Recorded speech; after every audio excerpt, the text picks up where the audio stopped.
me. So, Pancakes here, and joining me tonight on the stack, I have professionally loud Brandon Hamilton, and you can see them in Wrestlers Lab, Blitzkrieg Pro, Industrial World Wrestling, among others. Yes, among others. On the street sometimes, under bridges, oftentimes asking for loose change. You can just find me places.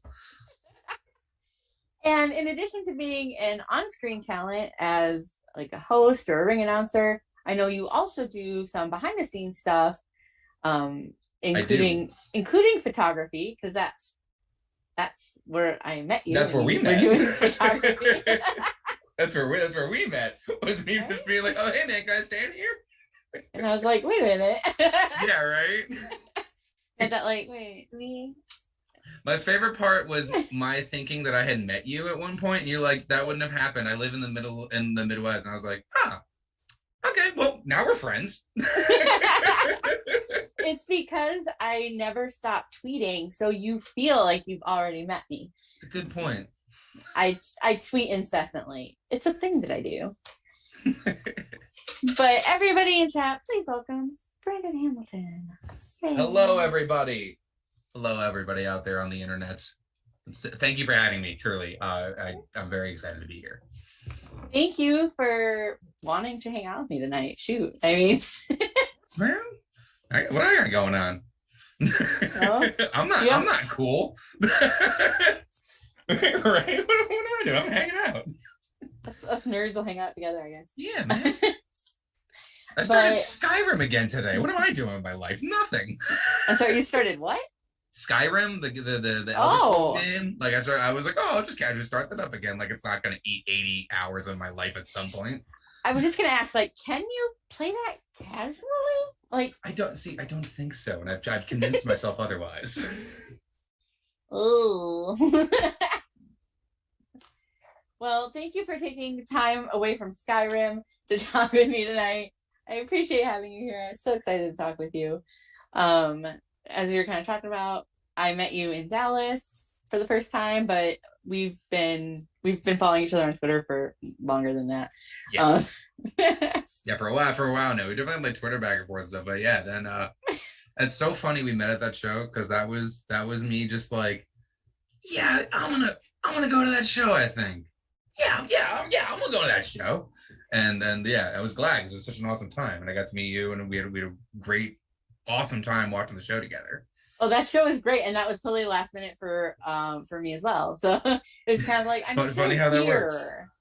And I'm like, I feel like I should go to more wrestling. I know I've already been to 12 shows, but I could go to more shows. Right. So why not go to this? Not do that. It was so funny because it felt like it was like the last sort of bus out of town of that weekend. That was the final stop for a bunch of people, and it was either you went to Mania Sunday that night, or you somehow ended up at this VFW in Fort Worth at midnight. Right, I was living my best life, hanging out, living the dream, hanging out with my friends at 3:00 in the morning in some random Knights of Columbus Hall in Fort Worth, Texas, watching awesome. Minoru Suzuki just beat the fuck out of somebody. Yo, that was 10 feet from my face. Such a gem. When he there's one of the shots that I got when he's got the guy in the corner and stuff too. And I just remember thinking to myself, I was like, people pay Tokyo Dome money to see this guy, and I'm just here in Fort Worth, Texas, just Suzuki. I'm like, you're right over there. In an Eagles hall. Yeah, in an Eagles at a random or whatever it was. That was a fun time, man. What a great show. Shout out to the Texas wrestling scene. What a great time that was. That show was insane. I had so much fun. So yeah. That was the perfect way to cap off a delightful weekend. Yeah. I remember going to the airport the next day and feeling because there's definitely some things where there were shows I wanted to go to that I didn't go to, or things where I wasn't feeling certain things or whatever. But man, after seeing that, I sort of got up the next morning and I was at the airport. I was like, that was it. That was it, man. That was a crazy weekend. Right? You're like, this is how this should end. Me watching whatever. Murder Grandpa just beat the fuck out of somebody. It was beautiful. If it was like a movie, there would have been like a montage of like pictures of us reacting to it happening, and then like Murder Grandpa sees us and he like gets involved, and it's like a funny like Scooby-Doo type scene of like, oh no, it's Murder Grandpa, we're running away from him. Oh man, Brandon versus Murder Grandpa this summer. coming soon. Book it. Can you imagine? He would just murder me, literally. Like, I know we just called him Murder Grandpa, it would be terrifying. Like, R.I.P. friend. But the problem is like okay, so and this is something for anybody who got to see him do any of those shows where you got to be closer to him than maybe you would have if you saw him in like a big arena or whatever. He's so handsome. Like, Suzuki is wildly handsome. And like he like at one point he was near us and he did his like look to the crowd thing, and I stopped what I was doing to be like, oh, okay. Like, I had a moment of just, oh, well, hello. And then someone showed me the picture of him like modeling in like 2001, and I was like, hello, sir. So yeah, it was one of those. I hope this doesn't awaken anything in me. Oh, it did. He's like deceptively handsome and deceptively like murderous, and I'm like, I get it now. That's why he has to wear the towel, because if he came out with it off already, it would be too much for us. Like we need the anticipation of him getting right. Take his towel off, and we're all just you need that like that slow reveal almost. It's still there. It's all, oh man, you see that? Woo! And he's gonna go beat somebody up. Oh, 10 out of 10. Right? Good time, 10 out of 10, way worth doing. Yeah. So it was a really fun show. Like even like the atmosphere was really good for it being that late and that late in the night, but also that late in a very packed weekend of hustle and bustle. Yeah. That was my first like real like Mania weekend. Like the first Mania I went to was the one that was in New York a couple years ago, but I didn't do like any like the like Mania weekend stuff. I didn't go see any indie shows. I wasn't really involved to the level I am now. And so this was my first time like trying to like make a lot of shows and like actually like having to go and work a few of them. Camera, unfortunately not hosting. I was working production for a couple of them. I unfortunately didn't get, well maybe next year. Anyway, but it was just my first time really like seeing the scale of it for some people. And you see some people like like Veda and Speedball who worked like, I don't know, 43,000 shows and matches. But seriously, they worked, I forget what the number was. It was some ridiculously high number between the two of them and you see that, you're just like, how do you guys do it? This is amazing. It's incredible to see. So if anyone's ever thought about going to Mania weekend and not thought maybe I don't want to see Mania in itself, I highly encourage you to check it out. It's a whole other thing because everybody is working 1,000%. It's the coolest shit you're ever gonna see, man. Everyone is going as hard as they can. It's such a cool time, and everyone's like, all right, I got to show at 3, and I got to show at 4:30, and I got to have a half-hour break, and I got to show at 8, and then 2 shows at 9. I got to figure out how I'm gonna get there. And like that's everybody, fans, workers, production people. Everybody is like that for like 5 days. I 110% agree with you. I went this year. I went last year to Tampa. And did that whole thing, and yeah, it was definitely bouncing between, because last year in Tampa, GCW was running their collective that they do every year, but right. IWTV was running a bunch of stuff too, and so I was going back and forth between the two. It's a lot, man. Yeah, I think I ended up going to like 11 and a half shows last year, because there was 2 shows I wanted to go to. The remainder of a scramble, I think. I caught the last half of one of the shows because the GCW show started an hour early, and I'm like, okay, so if GCW starts an hour early, then that means I can at least get to some of this other show, so I can see this person and this person, because otherwise I don't remember to do it. That's the other crazy thing about WrestleMania weekend is like you start.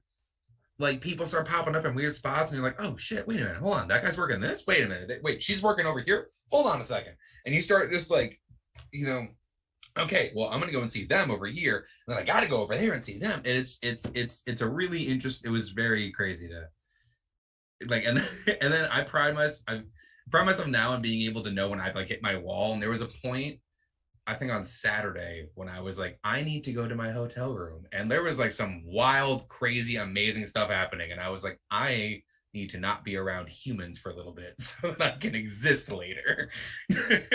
See, I am basically the exact opposite. Like for me, like oh wow, being around all of that is very energizing for me. Well, it's good for yeah. So it's like I would get to the venue, like so I just went to all the GCW collective stuff because it was just easier for me. Yeah. And I was like, and then the stuff on Sunday when there was nothing else going on. I went to the shows where I met you. Yeah.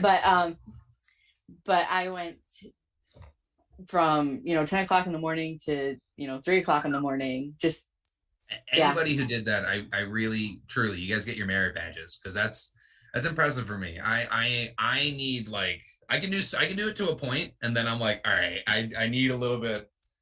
But I'm like that even like in my regular like life, like outside of just anything. Like I've always been that sort of way where I'm like, okay, I've reached my limit of human being interaction now. I must retreat into my cave, where I will sit here and watch a movie about old wooden ships for 3 hours. I will then emerge ready to deal with people again. But first, master and commander. Like I'm just, something of that nature that like resets my brain. And I'm like, okay, all right, I'm ready to go back out and do some more stuff. Excuse me. So, and I guess I know you were busy working and stuff, so I was just fanning. So maybe that, like, I don't have any responsibilities. Like I just show up and mingle and talk to people, and then it's that was how I was fortunate that I had to work a few shows, but I was able to like.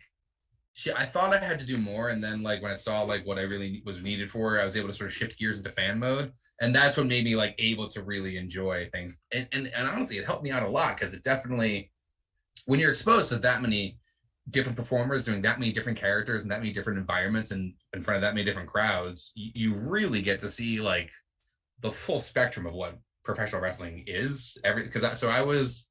One of the nights I was helping do cameras for like the AAA show at WrestleCon, and then the next day I'm like watching one of the GCW shows, and later on I'm at like the Impact show where they're pretending to be their 80s characters, and then and you're seeing all these different things happen, and I as a performer was like, okay, so how do I didn't think that's what I was going to get out of it. I really just I didn't realize that was what was going to happen, but I really had a moment of like, wow, so there's so much potential for professional wrestling. You can literally do anything in this. It's such an interesting creative outlet. You can do almost like, as long as the audience likes it. As long as you can get the audience on board, you can do virtually anything in this business. Like as long as like you are able to get them to follow you through that. And it's really cool to see, again, everything from crazy lucha wrestling where there's a million people in the ring and everyone's doing crazy backflips to Sex Ferguson, like, playing like stupid characters. It's so much fun. And that was a great part of that weekend too, to get to work and then to get to be exposed to all this stuff, to be like, wrestling's so much fun. Wrestling is so cool, man. It's dorky, but man, is it cool. It is absolutely a niche interest, especially when you get down to like more of the independent stuff. Yeah. But at the same time, like, it is so much fun, and it can be so rewarding. You have to allow yourself. I think there's a thing about professional wrestling as an entertainment source that I think, because early I compared it to comic book movies, and I think that they are similar to each other in that it requires you to shut off part of your brain in a good way, not a bad way, in a way where you go, I'm aware of the circumstances. I get that the TV show, all these, it doesn't matter. I'm gonna shut that off and I'm gonna watch what's happening and just accept it for what it is and enjoy it. And that's a lot like what these comic book movies are, where you're like, yeah, I know it's ridiculous, silly nonsense, and the script is terrible. I'm gonna shut my brain off because I want to see the guy with the sharp claws. And that's the fun part of pro wrestling, is that when you find somebody who's very good at convincing you to shut your brain off and follow them, like someone like a Kevin Owens. So I love Kevin Owens, and I've loved him since he was like Kevin. He was one of the first indie guys that I saw at a young age. It was like, oh wow, okay, that's great. That's excellent stuff. Well done, sir. So when he grabs the mic, you just follow him. Whatever he's about to tell you, you could you listen to him. And that level of performance that you get from pro wrestling, you shut off the part of your brain where you're like, obviously him and Stone Cold are gonna have a match. Ha ha ha. Like, oh, I know it's gonna happen, but I'm gonna shut that off and allow them to like take me there, and that's gonna be fun to get there. And as a fan, it's gonna be really rewarding when I watch it because I allowed myself to enjoy this for what it is. Yeah, you kind of have to put that like suspension of disbelief for sure in there, because yeah, of course, you know, a big guy is gonna, you know, obviously if it was a real shoot fight, beat up some, you know, little guy. But yeah, you know, but you suspend disbelief because the little guy has better moves and he knows how to utilize the ring better and he's faster, right? And we want to see that. The big guy. We enjoy that. Like we isn't like there's so you know it's like the bit of like there's only like 7 plots and like storytelling and they're all sort of the same, and it's very similar with like there's only so many wrestling matches, there's only so many things you can do, and so anytime someone can come up with anything innovative, 10 out of 10, excellent job, thank you so much, you are keeping this business alive. But then it's also up to the other people who need to take what we have and mold it and create it into their own way and get and you know and present you that cool moment of the little guy versus the big guy. And although we've seen little guy versus big guy a bajillion and 4 times, they're going to do it in their own special way that only the 2 of them can do. And that's what makes it entertaining. That's why it's fun to watch, because, you know, I've seen everyone's watched David and Goliath. We've seen I can turn on Hulu right now and watch 5 different versions of it. But when we watch it from in a live perspective, like in a live show, in a wrestling event, it's cool. When you're there in the audience and you feeling the energy, it's really fun. When that little guy gets up to do his big comeback, you know, like there's part like when you really let yourself go and believe it, like you really do find yourself like he might actually do it this time. Ah, man, he got him.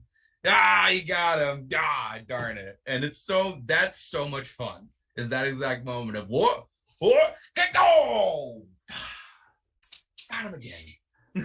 Yeah, the noises people make when they watch professional wrestling are just unfounded. It is the best. I yell at the TV all the time. It's my favorite. You know, it's one of my favorite crowds. Truly, you know, I did stand up for a while. That can be rough. I've done. You know, I grew up doing theater and stuff, but wrestling crowds, for all the like, you know, sort of heckling and whatever that they do, because they're part of it. You know, when I'm hosting a show specifically, you know, I know someone at some point is going to shout something at me, like it's going to happen.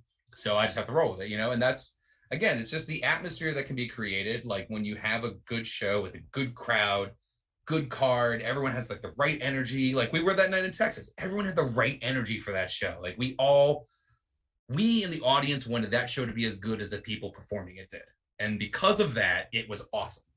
And that's a beautiful thing about wrestling, is that when you get when all the pieces come together in the right way, it's this incredible, beautiful art form that can only exist within like these confines of, you know, big, meaty men slapping me. Well, I've been enjoying talking with you. I do have actual questions, but oh my gosh, I'm sorry. I rant. No, it's perfectly fine. This is your time. I'm just here to facilitate. All right, let's. The question away, my dear. The stage is yours.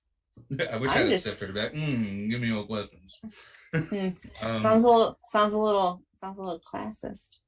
Like, a little uppity, if you will. A little uppity, if you will. I am from New England, unfortunately. Whether I want to be or not, it's not much I can do. I was born here in New England, madam, don't you understand? And of course, I roamed the grounds of the polo fields.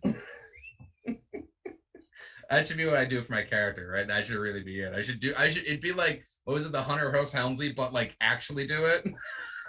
Like just go 110%. Go 110% in it. On Brandon Hurst Hamilton here. Oh, yeah, Brandon. I mean, if you think about it, the name really rings. Brandon Hamilton. It sounds really nice. You need to be like the third or Esquire. Brandon Hamilton Winchester Henry Warehouse the third. Thank you very much. of the England Henry Warehouse the third.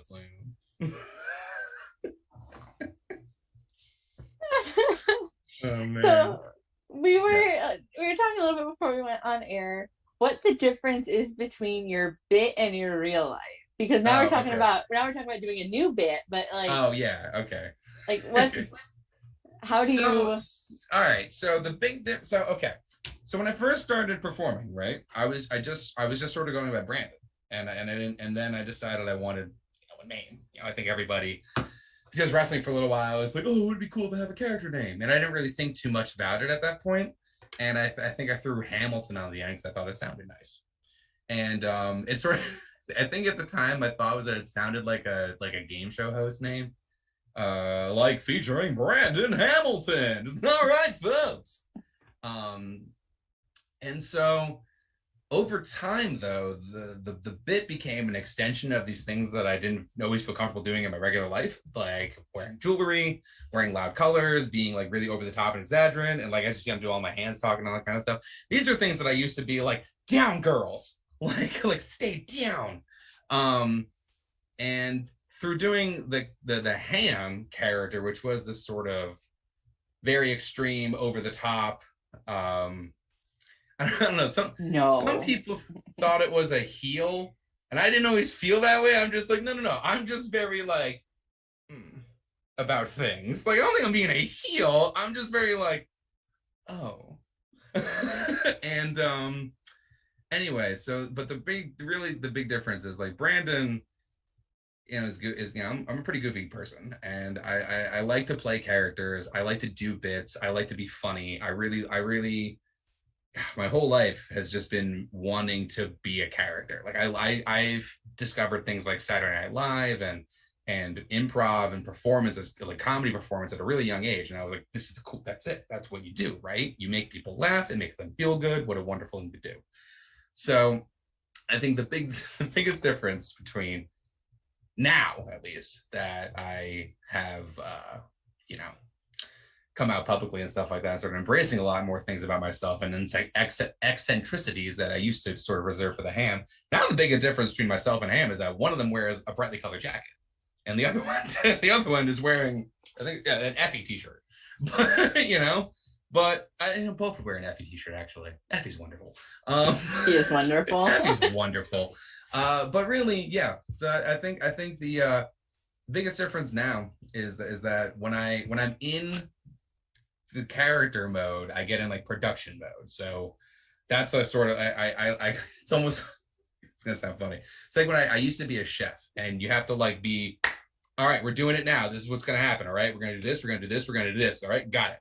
And so when I'm really in the Ham mode, that's what it's like. It's like, okay, this is what's going on. This is the next thing we got to do. I need this. I need this. I need you to give me your information so that I can.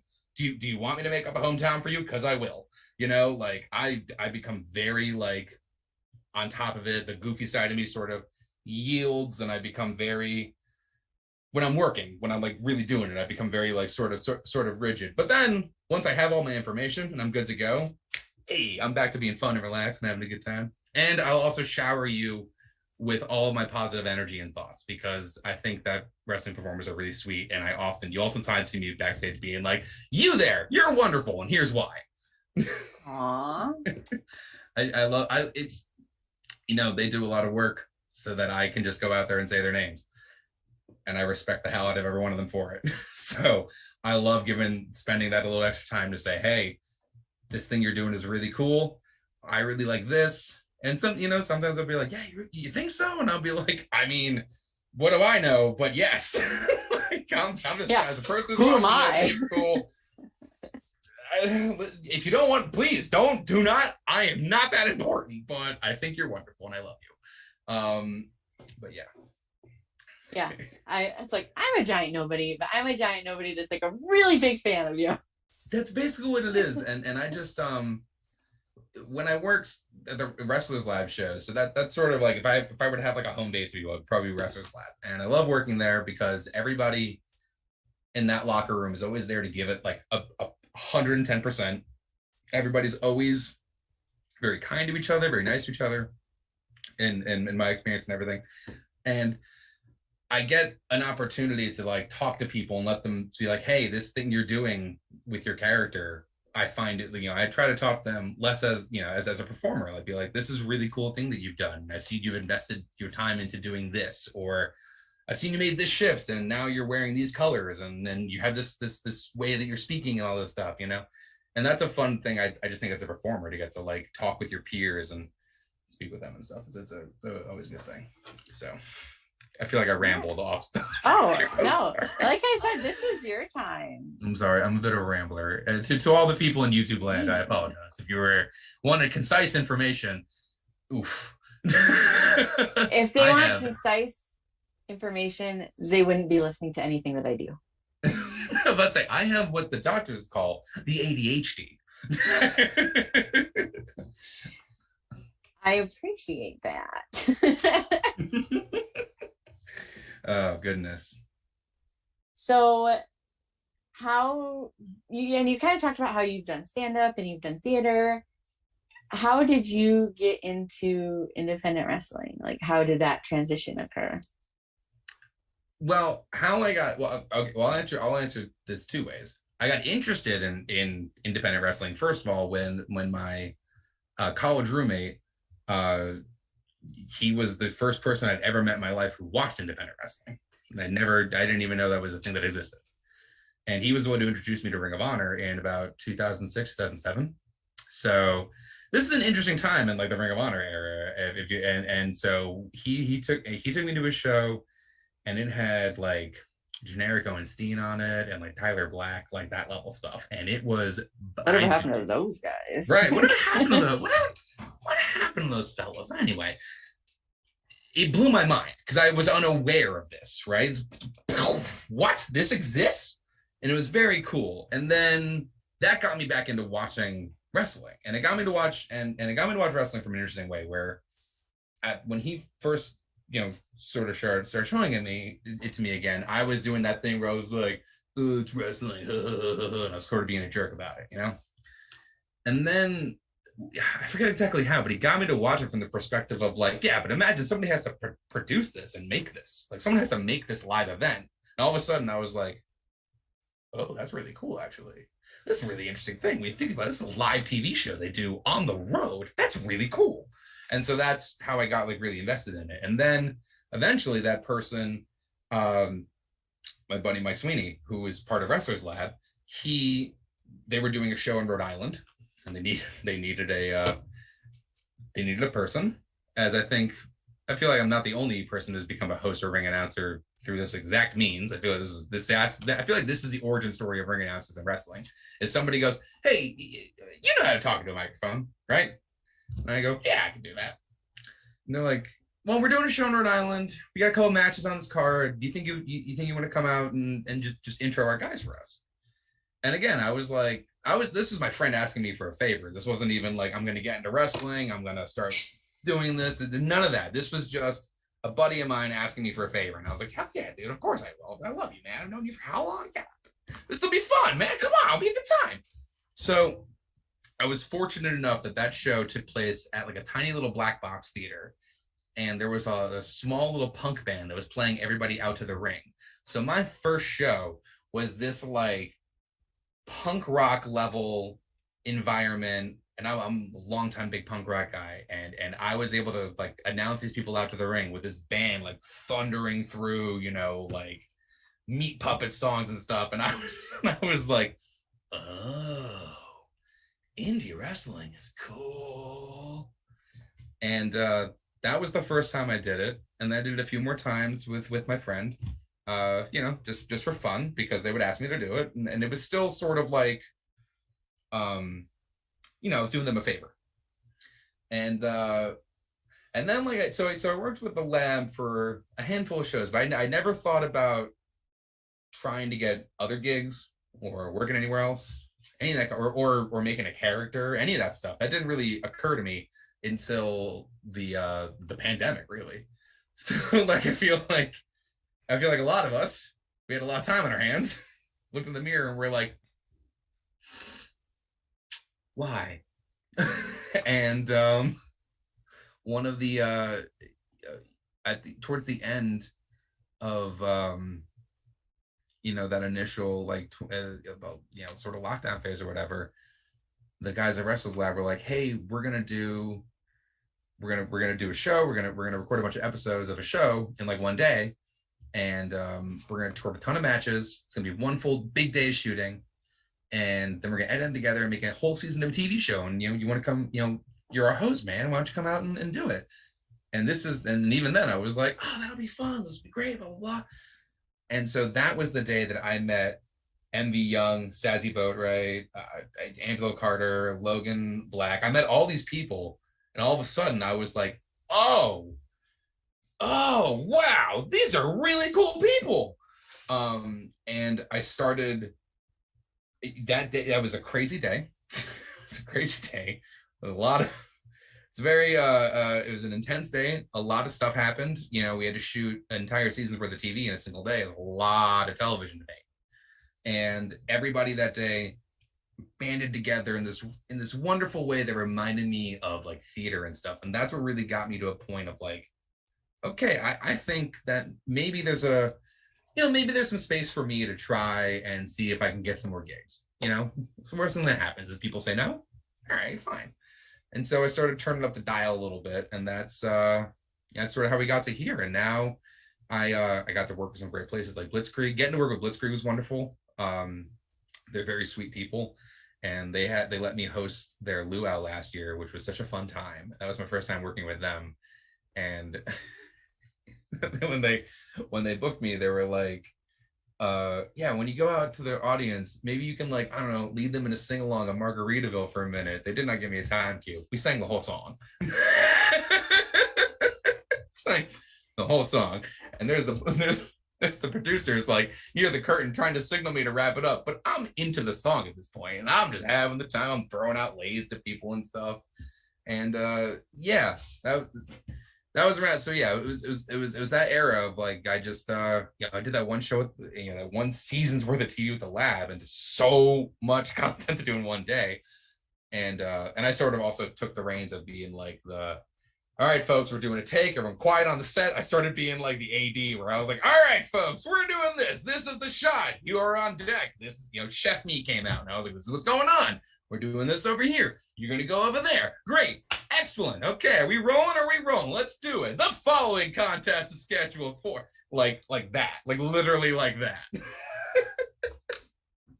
Your chef background, your theater background came out, and you just took charge. Yeah. Well, there was a moment where, like, because we were doing things were going all right, but things were moving a little slow. It was just because it was a big day, and I feel like it was just one of those things where anytime you're doing production, especially television, film production, live production, any kind, you can write everything down on paper. You can time everything out exactly as you want. You can do, there's a million things you can try and do to keep that within the confines.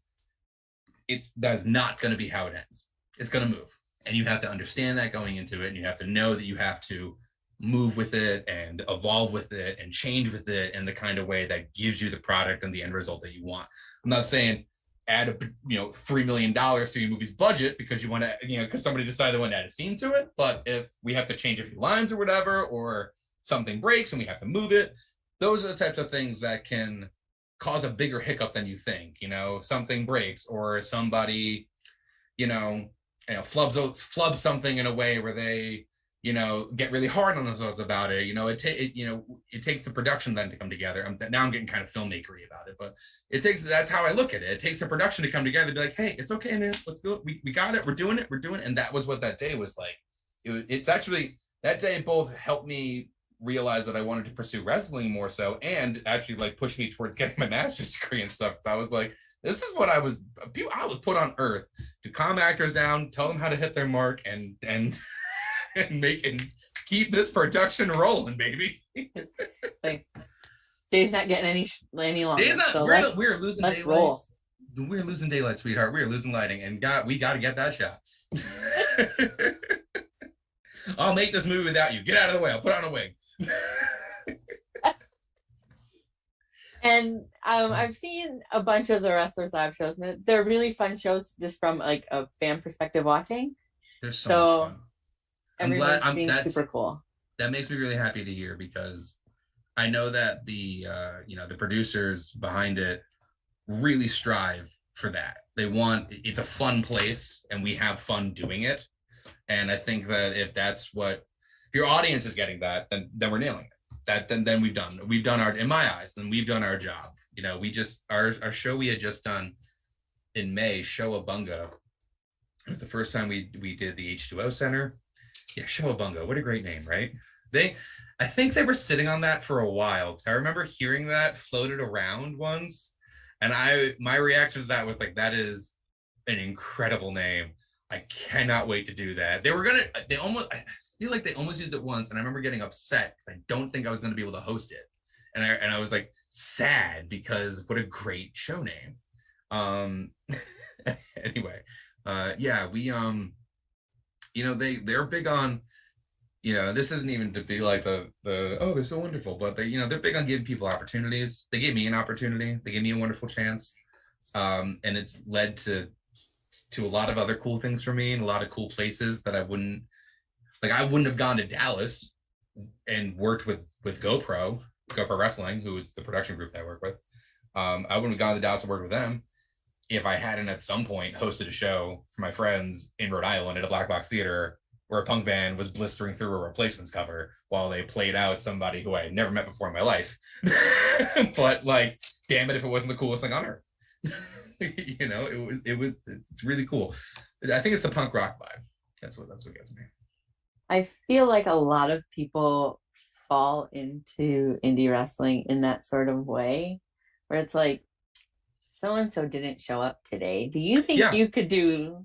For sure. I think if you don't get into it from the, I'm going to be a wrestler and be a champion and that sort of mindset, which to anybody who's able to at like 6 years, like, and I don't mean this is going to sound like I'm sounding like I'm talking about, but I know there are people who literally at like 6 years old are like, that's it. That's what I'm doing.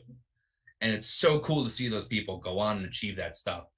And I just think it's so funny that on the complete other end of the spectrum, way other side of the coin, you got someone like me who's like, yeah, sure, I'll do it. How hard can it be getting in and out of a wrestling ring? It can't seem that complicated. Oh, this is more difficult than I thought. Oh, that pinched something. True story. That show, I forget what it was. I think I when I was trying to get out from under the ring, I went, instead of going like between the top and middle one, I went between the middle one and bottom one, and I'm a big dude, and I don't know why I thought that was a good idea, but I definitely did, and like basically like trying to get out, like caught like my foot and was just like it was so bad, and then I was like, folks, that's the first and last time I will be getting in and out of the ring. Yeah, you're a tall dude. I am a bit, yeah, I didn't think about it. I remember, yeah, that was a funny, I remember when I got out, my friend was like, why would you do it that way? And I was like, I don't know, I didn't think, I watched someone do it before me that way. I was that new. I was so new that I didn't know I was allowed to hold note cards. I thought I had to memorize everything. And I was trying to memorize everyone's information. And it wasn't until like, I want to say 20 minutes for the show that somebody was finally like, what? No, you can bring note cards up, dude. I was like, what? And I had like this paper where I was like, who's? And then they were like, yeah, who told you you couldn't bring note cards? And my friend's like, this guy over here, this guy doesn't know anything about wrestling, dummy. Yeah. So I think there's even a picture of me from that show at some point. I'll have to find it. And it's like, I'm holding the piece of paper and I'm like shouting, like as though I'm like reading the lyrics that my 16-year-old self just freshly wrote for my band. And it was like, Mom, you gotta get out of here. Like, so from my hit single, Mom, you gotta get out of here. Coming soon to Spotify. Coming soon to Spotify. Brandon cries his favorites. Featuring such hits as "Get Out of Here, Terry," "You're Not My Real Dad," and of course, it's not black eyeliner; it's just black tears. So it's a real hit. It's a big one for me. I'm an emo girl at heart, so you were like, yeah, no, I heard that song. I know that song. Yeah. Is that off the Illinois EP? Nice. Like Illinois, like ILI-NOISE, like Illinois. Now Pancakes got it. Oh, this is fun. Part of me's like, I think we have some similar. We definitely have similar tastes. Interests. Definitely a similar sense of humor. That's for damn sure. Oh, yep. Definitely. I feel like we get along really well, which makes me really happy. We definitely do. Don't worry, you guys have me back anytime. I'm thoroughly enjoying this. Well, just you wait. There's still time. There's still time. It's like, because you'd be the last question, I'd be like, and that's when Father didn't take me to the circus. I can't believe you got me to tell that story. Not even my therapist knows. He didn't take you to see the marching band? Nice. Nicely done. Well played, Val. Oh, that was so good. I didn't even know I was sitting there. I just softballed that. I'm picking up what you're putting down. So, who has had the most influence on you both in and out of wrestling? You kind of talked about your friend that got you into wrestling and got you your deal with Wrestlers Lab, but so as far as like being a performer and stuff like that. Yeah. Okay. So as far as like inside of wrestling, when I switched over from being like I'm doing it casually to like, okay, now I'm gonna start looking at other people and watching them and trying to figure out some of the things that they might have done, and hopefully one day be able to replicate that. Bobby the Brain Heenan is probably one that I think was just it was a big influence, because the thing about Bobby Heenan is that Bobby Heenan understood when he was the punchline of the joke, and understood how to make the joke about him without it making him look like he looked foolish, but he didn't look stupid. Like there's a way to do self-deprecating humor where it's good and it's funny, and then there's a way to do it where the audience just kind of feels bad for the person. And he always found this way to do these really big, silly, like one of my favorite things in all of wrestling is Bobby Heenan trying to get into the first night of Raw. Like, I don't know if you know that bit. Yeah, you know the bit I'm talking about? He wears the wig, he dresses up as people, he tries to be a cameraman. It's such a good joke, and it's such a great this big. That's how big the joke is. Bobby can't get in. That's it. That's the entire bit. But because of how he was able to sell the different things, and they were able to come up with these silly bits, that's the kind of thing in wrestling that I really enjoy. So earlier when I was saying you can do anything you want in wrestling, and that's what's so cool about it, it's things like that, where on the same, this is the premiere of like Monday Night Raw, one of the biggest nights in like wrestling's history, right? You're having big marquee matches and stuff like that, and they're still finding a little bit of time to do this really dumb, silly joke. And it's only a couple minutes of this dumb, silly joke, but here we are in 2022 still talking about it, and that's how good the joke is. So that's definitely where I would say if because that's as much as I love wrestling, I don't watch as much of it as I know a lot. Some people study it religiously and they watch everything from every country and all kinds of but that one specifically, those instances with like Bobby Heenan and stuff, any of the time when he was like, when him and Mean Gene were butting heads and stuff and WCW, that kind of stuff. I love comedy, and I love when someone finds a way to do comedy so that it enhances the story, and it's not just, we're not just doing something for the sake of doing it. If there's one thing I truly despise in any storytelling, whether it's in wrestling, filmmaking, books, anything, when you make something weird just for the sake of making it weird, that's not creative. If you make something stupid or use a bad joke or swear, or like if you use there's a comedian once told me when I first started doing comedy, if the punchline of your joke is the word fuck, you didn't write a joke, you swore. Those are two different things. And I think in wrestling, it's like if you're doing comedy and you're wrestling, and the payoff is just we did a comedy bit, it doesn't enhance any story, doesn't enhance any character, doesn't mean anything to anybody, then you didn't do anything except make yourself look like idiots for 5 minutes. So there's an intelligent way to do it, and you have to look at it from all the angles and not just, oh, wouldn't it be funny if somebody, I don't know, we dump shit on a guy, we dump shit on a person, that's hilarious. And you're like, all right, but why? Why did that happen? What's the purpose of doing that? Is there something funnier than dumping shit on somebody? Are we just going with the first answer? That's sort of, so yeah. So anytime you can see a good creative comedy bit, and currently I would say people like Danhausen is great for comedy. But that's somebody who clearly gets it. And then like he manages to do the right level of Danhausen when it's needed. You know, I feel like he gets not to do too much and nothing like he's very smart about it. Like he's got this like the perfect lines and stuff. He's got the bit. He's everything he needs to do. It's like right in these beautiful little packages for him. It's so good. So smart. It's a very smart performer. just the right amount of Danhausen energy. Just the right amount of Danhausen, because I feel that's a character where if you do it for too much, for too long, it starts to, and that's not like a shot. It's just like it's one of those characters where you can do it forever, but on a show you can't have a show where like it's just it's an hour of just Danhausen. I mean, of course you could because we love Danhausen. That'd be really entertaining and funny. And honestly, someone's gonna take this clip and show it to Danhausen. He's gonna be like, "I'm gonna do it anyway," and it'd be really funny, and I love it.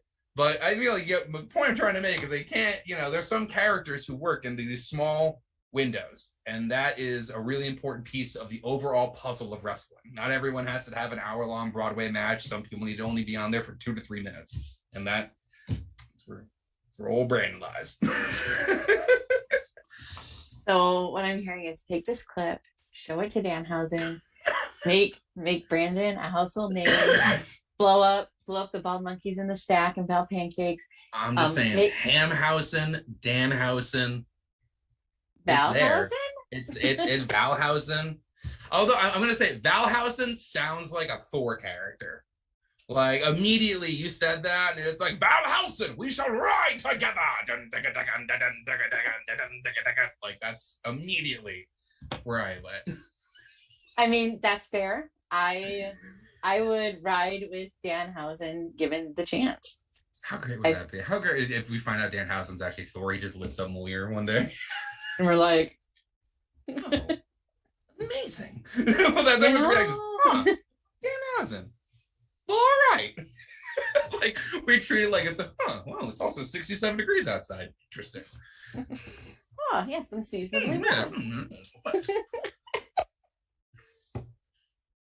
So I know we talked about you getting more, I don't want to say gigs, but getting to be more places, doing more things. Gigs. I like using gigs. It's quite all right. Do you gig? No. I like the gig, you know what I mean? Do your gig. I try. I dabble. I do a little dabble on the old gigs. But yeah, it's I do like to work in new places. It's always fun. I took a little I took a little time off because I reached an interesting point earlier in the year where I wasn't sure if and this I think is an important thing for all performers at any level of your life. If something is not fun, take some time. Like if you're doing something and it was fun and it stops being fun for any reason, you may need to take some time and be like, okay, am I doing too much of it? What do I have to adjust? What do I have to do? Blah, blah, blah. And for me, it was very much like, okay, Brandon and Ham are two separate people in that,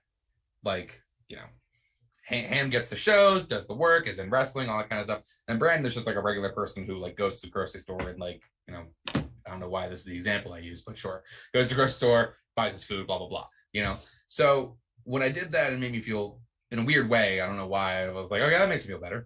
And then, I love the idea of bringing Ham to more people, bringing Ham to the people. But really, I love my character because my character allows me to be loud and big and over the top. And a lot of the clothing that I wear and the looks that I do are, I don't know how you want to describe it, but, as a non-binary person, I feel that when I get to perform, sometimes there's going to be someone in the crowd who, and this has happened to me, and this is not blow myself up, this has happened where someone sees me and then afterwards is like, I'm glad another one of us is out here. I'm glad someone like me is doing this because it makes me feel like it's possible for me to do it. And I've only been doing this for a little while. And the fact that that's happened to me on more than one occasion really hit me in a way where I was like, this is actually kind of important in a very small, in my very tiny way of contributing positively to the, to the plight of queer people everywhere. Doing the character has allowed me to be this fun, goofy version of this thing that, and this is not to be a downer, in the current day, people are being told the boogeyman for some dumb shit. dumbass reason. And so I get to go out there and be fun and goofy and silly and make kids laugh and make people laugh and make fun of myself. And like one of my jokes every time, every show, if you ever watch a show, it's the best feud in wrestling right now is the Ham versus getting in and out of the ring. It's funny. And I know it's funny. I'm a big guy. It's funny to watch me try to manage my way up there. Sometimes the ring is way higher than it needs to be. I got to go get a chair and I'll do a whole bit and I just get in the chair and bringing it over and climbing on up and stuff like that. And it's fun to do these things and get these reactions from people. And it makes me happy because of like I said, like the off occasion that somebody may see it and then afterwards be like, I see you. I see. And thank you for being out here for us, you know? And you're like, yeah, got you, bud. Yeah. Absolutely fair. You were kind of talking about how there's Brandon and there's the Ham. Yeah. And it's like, I think that's a lot of people in wrestling, especially like people that are on camera talent. They have. Oh, for sure. Like, I'm Val Pancakes now, but I'm not always Val Pancakes. Right. Being Val Pancakes all the time would be simply exhausting. Like, absolutely. And it's really important to be able to give yourself time and to be able to separate and know. For a while there, I was worried that people were meeting me when I was playing the character Brandon Hamilton, you know, and they thought there was like, and that's who they thought they were meeting. That's the person they thought they were meeting, right? And I forget exactly. I had a conversation with somebody. I forget who it was, and it doesn't really matter who it was. But the way we were talking, I was like, I don't think this person knows me at all. And it was this very strange sort of moment of like, oh man, a lot of these people only know this, and they only and this version of me and stuff. And I think that, like you said, to live like that 24/7 is exhausting. And I think unfortunately we've seen a lot of wrestlers who spent their career, wrestlers spent their career with the character on 24 hours a day, and they've never shut it off. And you see them, and you know, some of them are people now like into their 60s, and you're like, honey, stop, just stop. Like, you don't have to anymore. You don't have to anymore. But they don't. That's all they know. You know, they program their brains into this pattern, into this way of thinking and stuff. And you know, I recognize that might have been happening to me, and it was necessary for me to like take a second, take a breather, and like collect myself and figure out what parts of me I wanted to put into this character, what parts of me I wanted to reserve for myself and my friends and my family and that kind of thing. Because I don't think it's I you know, as much as when you're a performer and you're in the public, you accept and understand that you are now, you know, under scrutiny, all that kind of stuff. Like, you're in the public eye, people are going to say whatever they want, say however they feel. But you know, that doesn't necessarily mean you have to give everything away. You know, you don't have to leave everything out for everybody. So I think it's important for everybody in the business. It's not just me. I'm just a fucking show host. Like, I'm not even that big of a fucking deal. Like, I'm tiny, man. I don't give a shit. Like, I'm just a random broad with a podcast like everybody else in wrestling. Right? Like everyone else, so I got thoughts and a microphone. The barrier to entry is low. You know what though? But like, and now this is the part where the love brand comes out, the part where I start love bombing you. Yeah, but you're very sweet and you're very kind. The way you do your show is very nice and endearing, and like, you're able to get, like, I feel very conversational with you right now, and it's nice and it's easier than, you know, other people who do. And I think like that's the Val Pancakes. I'm sure you're also Val, you're very sweet and very kind person. I met you in real life, and I know you're also a very sweet, kind person. But no, I'm sorry. Val's tough as nails, guys. It's very scary. I'm a real bitch. Right, bitch. I've seen it. Puts on her rings. But really, I think it's like, you know, I think it's important that, like, for you're able to, like, when you're done from this, go and do whatever you need to do away from the character for a little bit. It's like there's delineation, and I think that's a huge thing that I wish more people felt that way. I wish more people understood they didn't always have to be in character. I wish more people knew that they could live their lives normally and then wrestle on the weekends. Like, you know, like, but that's also, I think, a different mindset. I think that's just people who know that they're like the kind of people who at 6 years old knew they wanted to be champion. Like, that's just their mindset, is this is it. This is all I do, 24 hours a day, nonstop, 7 days a week.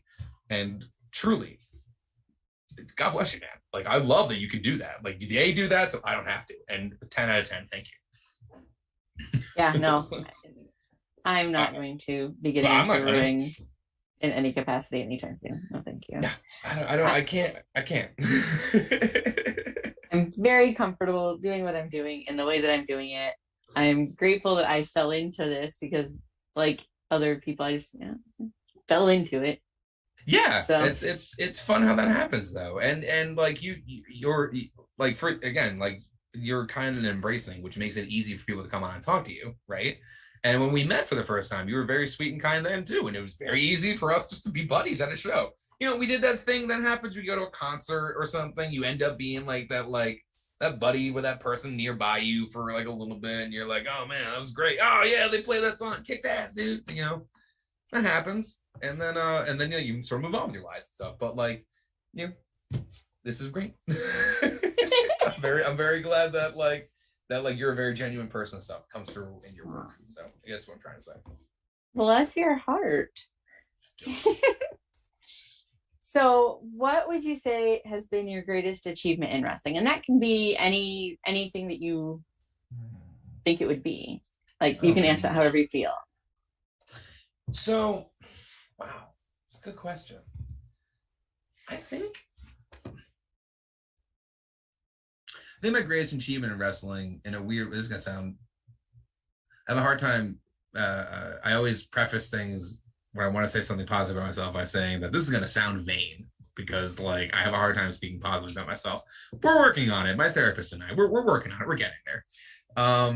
But I think my best achievement in wrestling is that first season of Wrestlers Lab Alchemy, because and only because that day specifically needed somebody to grab the reins and sort of just in certain areas, like just need to grab the reins and like pull and get everything in order real quick.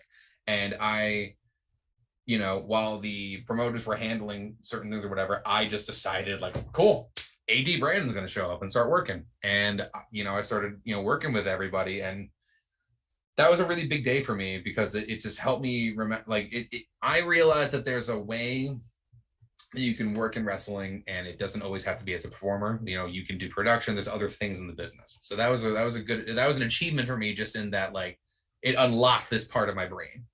But as far as the performer goes, the coolest thing wrestling really did actually for me was it made me feel comfortable with myself, like, in a way that I'm actually realizing now. That's really the biggest thing, is it like, I've always, I don't know, been drawn to simple things that seem simple now to me, that like, jewelry, things like that may have been simpler now, that I started by being the ham and doing it that way, and it was fun to do in the character. Then slowly, like, those little things, those parts of the character started bleeding into my, what I wanted to do in my everyday life. And I think the biggest thing wrestling did for me was make me feel comfortable in who I am as myself. It allowed me to come out publicly and say, I'm a non-binary person, I'm a pan person, this is who I am. And it's because wrestling has an incredible way, it's a very accepting queer community within it, I think. And it's really interesting. And the people that I met when I did that, started doing those shows, I met a lot of really strong queer people who were unapologetically themselves. And it was so inspiring to see them do that, in their character work, and then to also see that's how they were in their real life. And it was this thing where I was like, oh, you don't just need the character to do that. You can also do that in your real life. So we were saying before how, like, I still, like, compartmentalize certain things. Certain elements of my life got separated between, like, okay, when I'm in the ham, I'll do X, Y, and Z, and then, when I'm Brandon, I don't have to worry about it.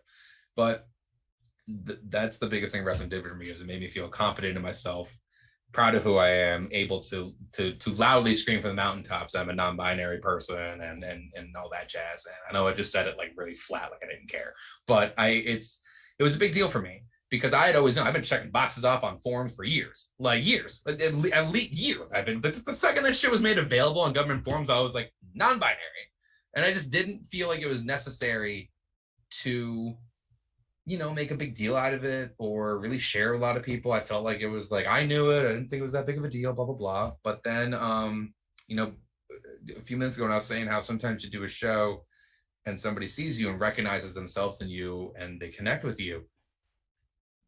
That last summer was my first, 2021 was the first summer. I called it hot ham summer. That was the first summer that I really tried to get gigs and to get out there and work. And one of those shows that I did at a show in Rhode Island. And after the show, I don't know, some kid, maybe, I'm not great with kids' ages, so I'm going to say he was 8. It's definitely under 10, older than 5, anything in between there. Anyway, this kid came up to me and he gave me a high five, little kids do. And then I could tell he was shy. I was like, is there anything else you want to say? And he told me that he wanted to also grow up to wear pearls like me, because it was nice to see a guy wear pearls. Aww. And I was like, what do you do with that? I was like, oh, okay. Well, first of all, honey, I was like, you can wear pearls today, tomorrow, the next day, whenever you want to, you can, because you're allowed to, okay? You want permission from anyone on earth, you got it now. And this kid got I could tell that it was a big deal for them to see. And at the time I was wearing, I don't know, I was wearing one of my loud outfits, so I had like, a pink jacket on and pearls on and ascot. When I'm in the character, it's a whole thing. Of course, I say that I'm wearing a bunch of jewelry now, but this was in the middle of I like that you dressed up for the show. Of course I did. Come on, it's for you, dude. But yeah, it's that was this really intense moment. I cried in my car for like 20 minutes. Because I didn't think about it at all. Like, I didn't think to myself that when I do this and when I look this way and when I perform and act in these ways, this may happen. Didn't even occur to me. I was just having fun, putting on, different fun outfits and being a goofball and yucking it up and having a good time. And some kid in the audience saw me and was like, there, great, cool, there's one of us. That's awesome to see. I didn't know that I needed that. And it was like, I would attribute it to something like when I was younger and I saw The Birdcage for the first time. And I saw, have you ever seen the movie The Birdcage? Yes. So it's probably it's one of my favorite movies of all time. Brilliant film. Mike Nichols is a genius filmmaker. And of course, Robin Williams is great in it, but Nathan Lane is, for me, the movie is Nathan Lane. Nathan Lane's character is a drag performer, and he's a very feminine type man and stuff like that. Probably in the modern era, we would consider them a non-binary person. And when I was a kid and I saw that movie, young, it resonated with me. I was like, oh, okay, these options. These are people can do this. That's so cool. And so yeah, that was this weird moment that I had with some kid in the middle of I don't know, Warwick, Rhode Island, like middle of Rhode Island. And I was just like eating a hot dog. I was like, hey man, what's going on? I'm eating a hot dog, and some kid's just like, yeah, so it's pretty cool to see. You're awesome. And I'm like, oh, hey. And he's like, I just, hope I can wear pearls one day. And it was just so, it's a big deal. And then it's happened, and I know I mentioned it before, it's happened a few other times too, where kids or even not too long ago, one of the talent on the show asked if I would come out from the locker room, say hi to one of their nephews, because they were like, they loved you. They just wanted to say hi to you. And it's just, I don't know, when you can connect with people like that, and all I'm doing really is I'm turning myself up to 11 and I'm wearing loud clothes. And like, that's really all it is. And the fact that people see that and they're like, yeah, I like that. I see me in that, that's a really cool feeling. It's a really cool feeling. I didn't think it was ever going to happen to me. So it's definitely a cool feeling. I think that the queer community in wrestling is a beautiful place right now. I think that there's a lot of representation of various aspects of it, from non-binary people to gay and lesbians, to bisexuals and pansexuals, to gender fluid. Like, yeah, we're all over. I mean, Pride and Vibe is this weekend, right? That's a huge show for a lot of reasons. And last year it was really big too. This year's really big, huge show. Lots of great people are going to be on that show. And you know, when we see these beautiful moments of celebrating, you know, queer people for exactly how they are, exactly who we are, like Effie's Big Gay Brunch, anytime we could see those shows, I don't know, man, it's just, it's so great to see that we've the queer community has really found like a niche within a niche, which I feel like is the history of queer people, is finding a niche within a niche somewhere, you know. But it's just so, you know, and again, I said earlier, to be even like a microcosm of that bigger, much larger picture, you know, to me feels great. I grew up with lesbian moms. My mom's lesbian. I've been around queer and gay people my entire life. That's all I've ever known. So like, you know, and again, not going to make a bummer because like, yeah, it's just so kind of scary in some places right now, and things are can be unfortunate. Can be unfortunate. That's a really light way of putting it. But to know that the wrestling community has a queer outlet for not just the performers, but for the fans of those people who feel that way to be able to go to. And like I said earlier, shut their brain off from whatever's going on, whatever their day was like. Somebody said some shit to them today that was hurtful and mean or whatever. They can then go and watch these really crazy, loud, out people celebrating themselves and have this moment. The same way I'm sure when people who, you know, watch, you know, drag performers feel that's like, yes, that's us. I feel this. This is beautiful. I love this. You know, that's how I feel, you know, the queer wrestling community can be and stuff. Like I love it. I think that's what has really continued to make me feel like I want to continue being in wrestling, is being part of the queer community within it, because it's just and not even that I want to be a part of it, like even as a fan, those are the people that I would want to keep watching, you know. Those are the groups of people that I want to support. Those are they're doing it, man. They're crushing it. They're making this beautiful space for themselves within this very insane industry. I have been fortunate to have been to all of the big gay brunches that have occurred thus far. And awesome. The first one I went to the one in Indiana at the Collective in 2020, and that was the first Pride event that I went to after coming out, like publicly. Mazel, congrats! That must have been awesome. And I cried a little bit because it was so just like, it's overwhelming. Yeah, it was like my people.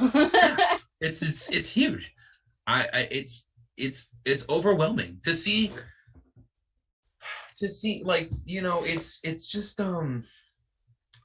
especially like with those big gay brunch shows. Like I wanted to go to the one this past year at the Collective, and then I unfortunately, like I said earlier, I unfortunately had to hit like a wall, and I couldn't get myself out of my hotel room. It's very weird. Like, be honest, everybody, it was a very serious depression moment where I was like, wow, this sucks. It was a really rough morning, and I had to really pull myself out of the nosedive because I had to go see Stone Cold later.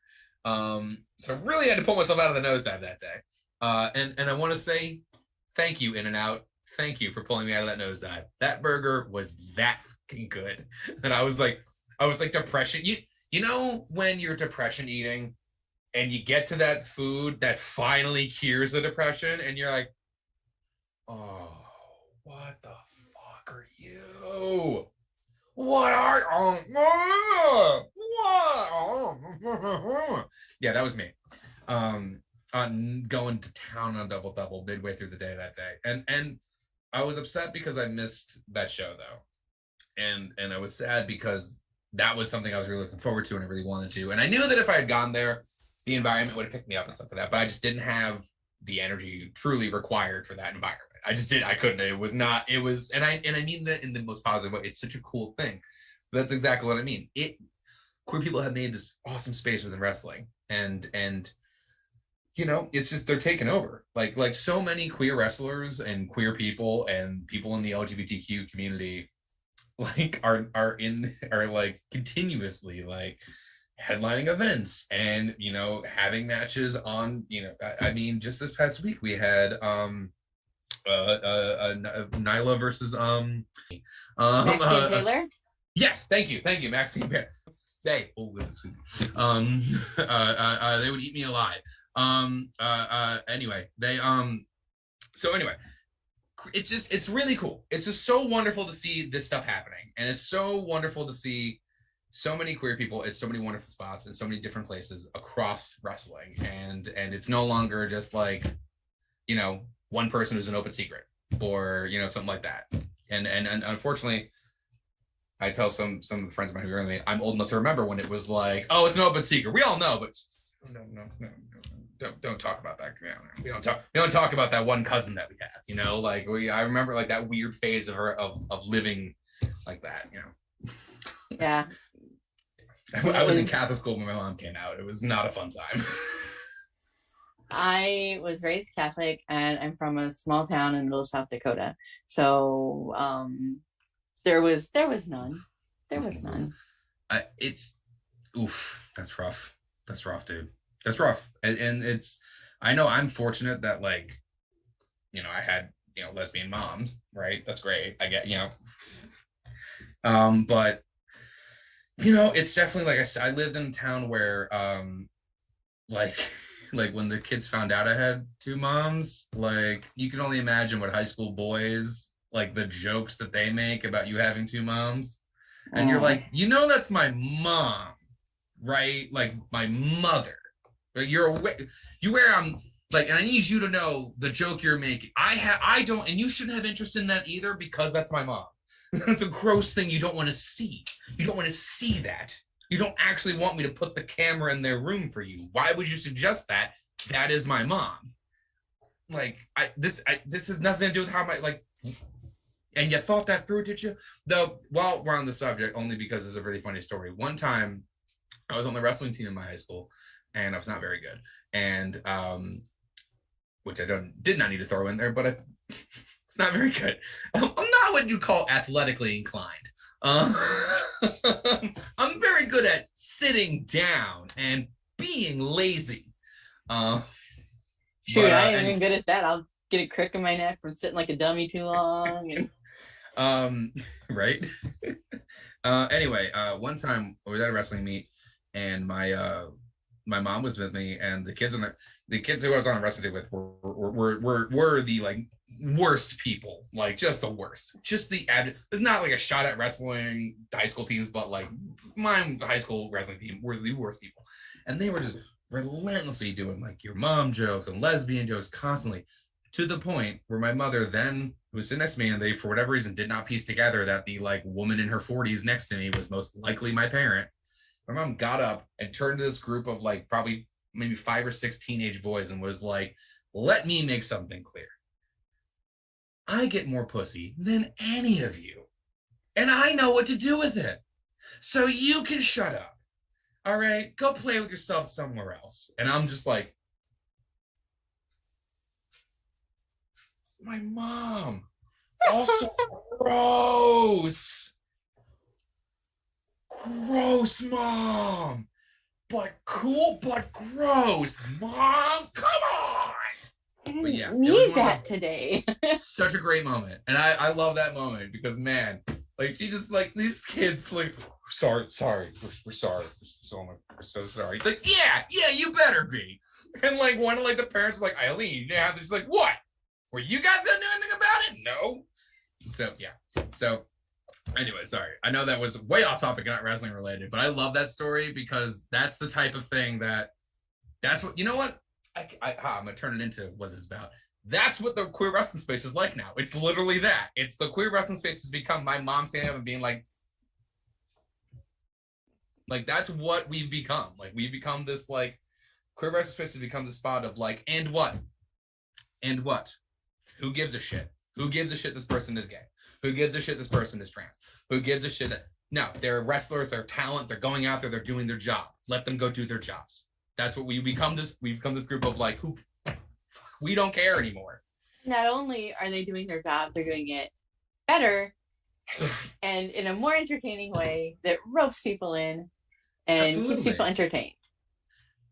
So many, you know, obviously there's a lot to be said about how, like, modern culture has taken things from a lot of different, like, you know, subcultures within, like, you know, the queer community. Different communities have, like, had their sort of like niche things and extracted and commercialized in different ways or whatever. Like how, drag culture has somehow become like it's, there's a drag race, there's TV shows about it.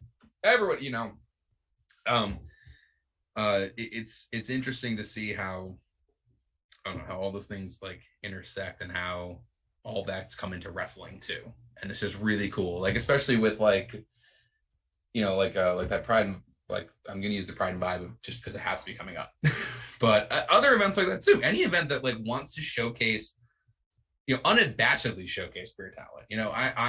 I did a show back in November for IWW called Thoughts and Prayers.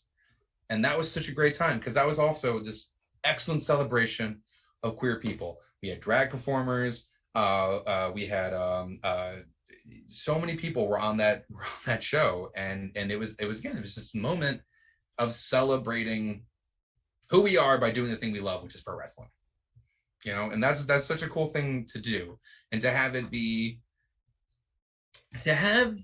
wrestling go from the, what was it, Bill and Chuck or whatever? What was that crap from the? Yeah. I'm not going into it, but to go from that, to go from your gimmick is you gay, like to go from that to like this is a gay person, and while that's part of who they are, that's not everything they do.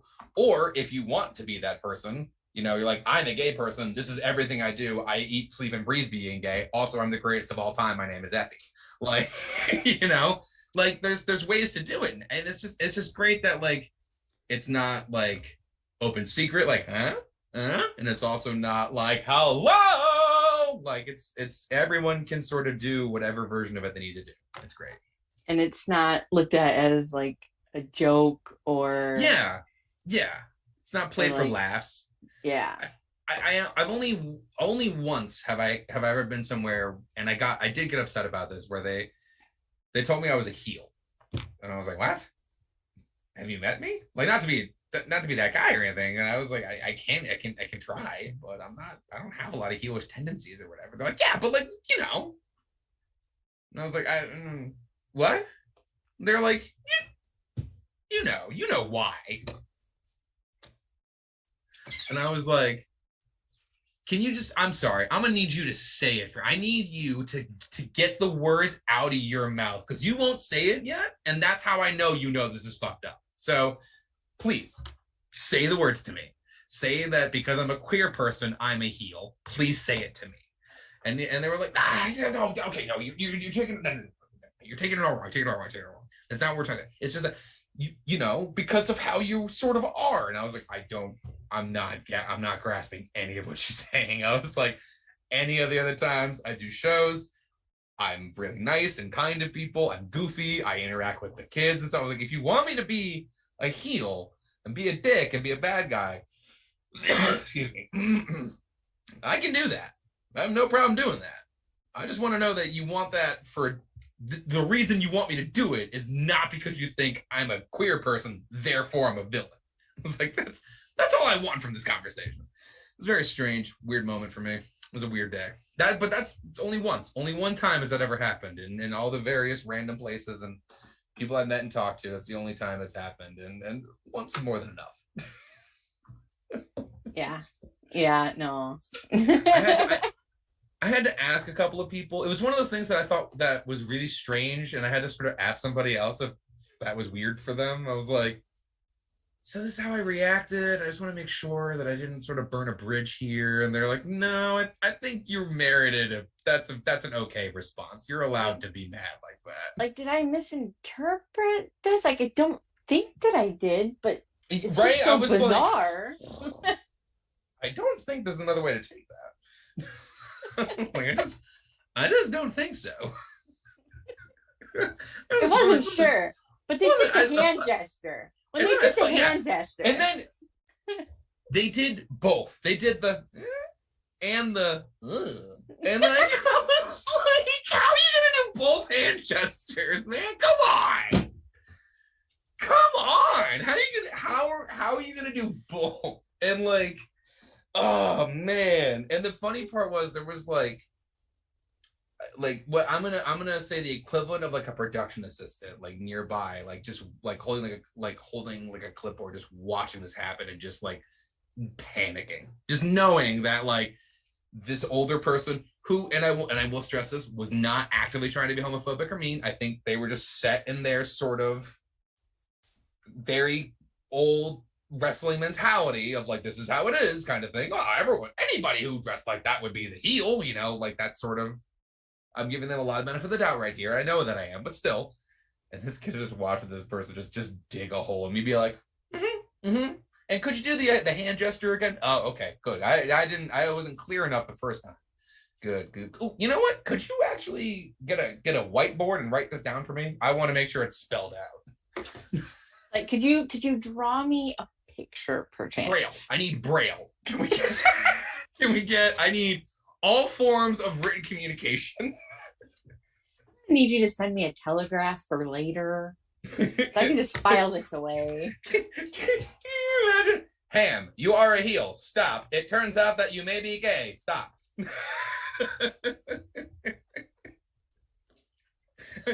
News off the wire says. It's coming in now. Oh no, they've shot the Kaiser. Sorry, I can't help it. I just start doing bits. I like the old time radio guy like that. I really That's a can't good help bit. it.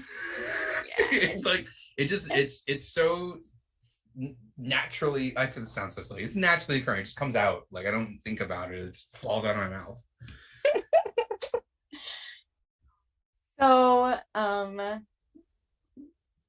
we're already an hour and a half in. I knew this was going to happen. Oh, that's a really good point. Yeah. If you have more questions, we can go through them. I'm so good.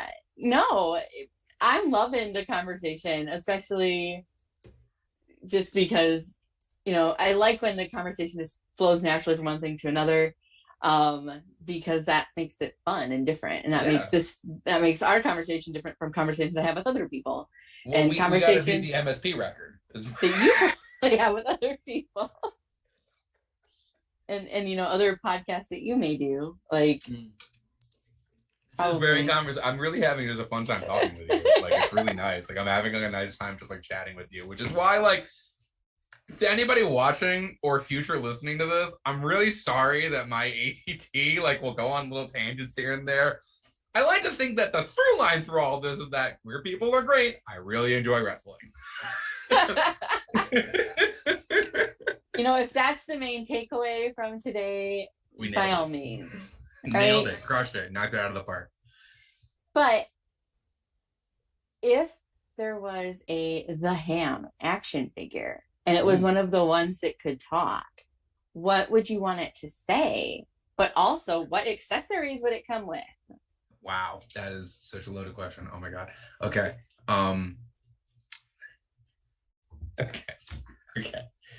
When I always thought my like dream catchphrase for myself would be just me going, "Oh, honey, no." Like you pull a little cord and just, "Honey, no." And like imagine it's like Brandon Hamilton action figure available to sass your friends. Honey, no. And the little kid's like, "Yeah, your nails are ugly." Like, no, we're nice to people. We just told everybody we weren't mean. But really, I would man, oh honey, no, it's hard to top actually. I can tell you right now, the accessories you come with it had to have pearls, very important. Naturally. It has to have the pearls, which is a huge amount. Man, when I put on pearls first time, I was like, that's it, that's the character right there. Ba-bam, ba-boom. Rings. I usually have a couple of rings on, as we can see here. I have my rings on. This one my partner got me for our 12th anniversary. Very sweet of her. Been with me for 12 years. Why? Like, what? Crazy. She is a crazy person, in the best way. Anyone? Can you imagine like living with this for like 12 years? Ugh, no thanks. Anyway. I've had to live with this for going to be 34 years. A week from tomorrow, a week from yesterday. It's my birthday next week. Anyway, Yeah, pearls for sure. A microphone. Although the reason I'm professionally loud is I don't actually need a microphone. I am one of the loudest people. It's not even. I just know I am the loudest person most people know. I always talk loudly. Do not mean I listen to music loudly. I've gone. I once went to a doctor to be like, I'm just loud. Can you check to make sure my ears aren't totally messed up? But they're like, no, your ears are fine. I think you're just a loud person. I was like, okay, good to know. Can you get that? Can I get that in writing so that when people complain about it, there's a reason? Like, no, I have a certificate. I have a note. I have a note from a doctor that says I get to be loud. Oh God, sorry, my earring got all caught up in there. Yeah, microphone, pearls. As far as the jackets go, I'm looking at my jackets in the back there. Probably the one that I call Dolly is my jacket with the flowers on it. I don't know. There's a picture of me with it. It's got like flowers embroidered on it. I call that jacket Dolly because it makes me think of Dolly Parton. So I'd probably have that. Yeah. So my catchphrases when you pull the little ripcord would definitely be, "Oh, honey, you know," and then probably "We love it," because I say that a lot. We love it. We love this. We love you. When I'm like fully in ham mode. We love it. We love everything about this, darling. Everything you're doing, it's all hands. It's a lot of me doing this, a lot of jazz hands. It's a lot of hands, and me being like, honey, you're doing fabulous. I love you. Because I really, since I first started doing theater, I was that kid behind the stage. It was just making sure everybody felt good, doing good. Got to be in a good headspace to do a live show. So, yeah. Brandon Hamilton action figure. Sass your friends, impress your mom. I do need to sass my friends. So it's your friends, guys. Do it more often. Put your friends in check. Let them know. Remind them who's boss. That should be the t-shirt. Remind them who's boss. Sass your friends. Sass your friends.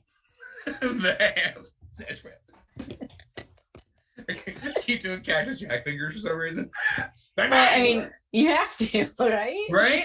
I have to do something with these. Got it, guys. They don't stop. Down. God, I can't. God, what do you? My mom's wife is Italian. I inherited things. I don't know what to do. I'm a hand talker, just generally. So I get it. I mean, maybe you can relate.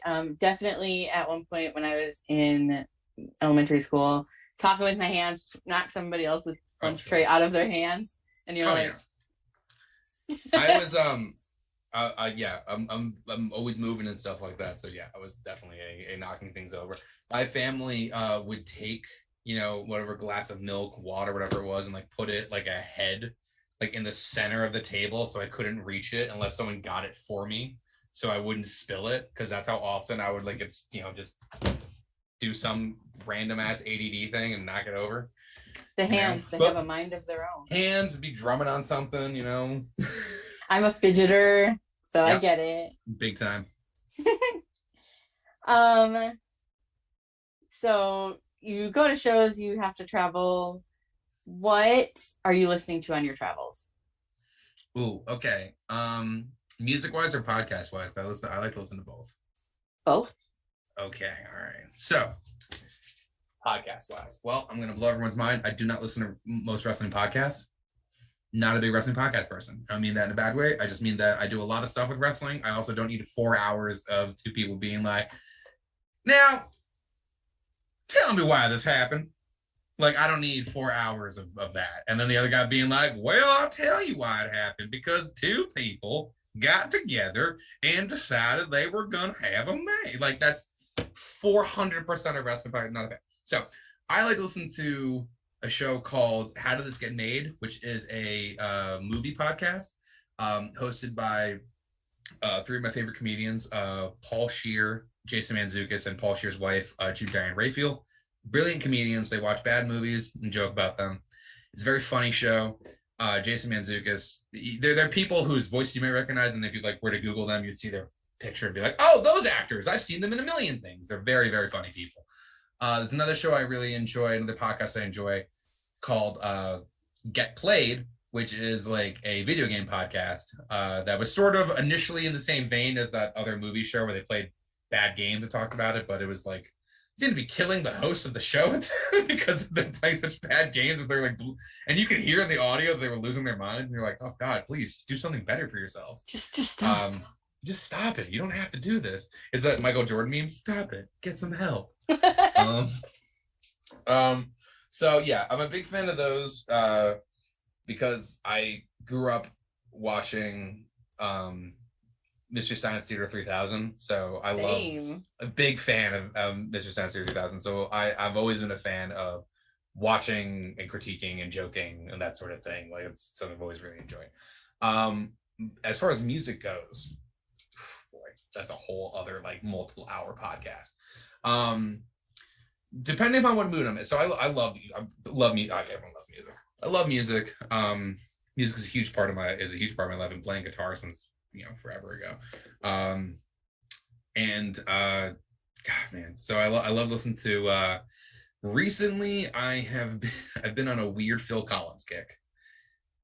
I don't know why, but I've had the song Easy Lover stuck in my head like nonstop for like 2 weeks. And then like every time I listen to it, I'm reminded of like how great the production value on that song is. That's awesome.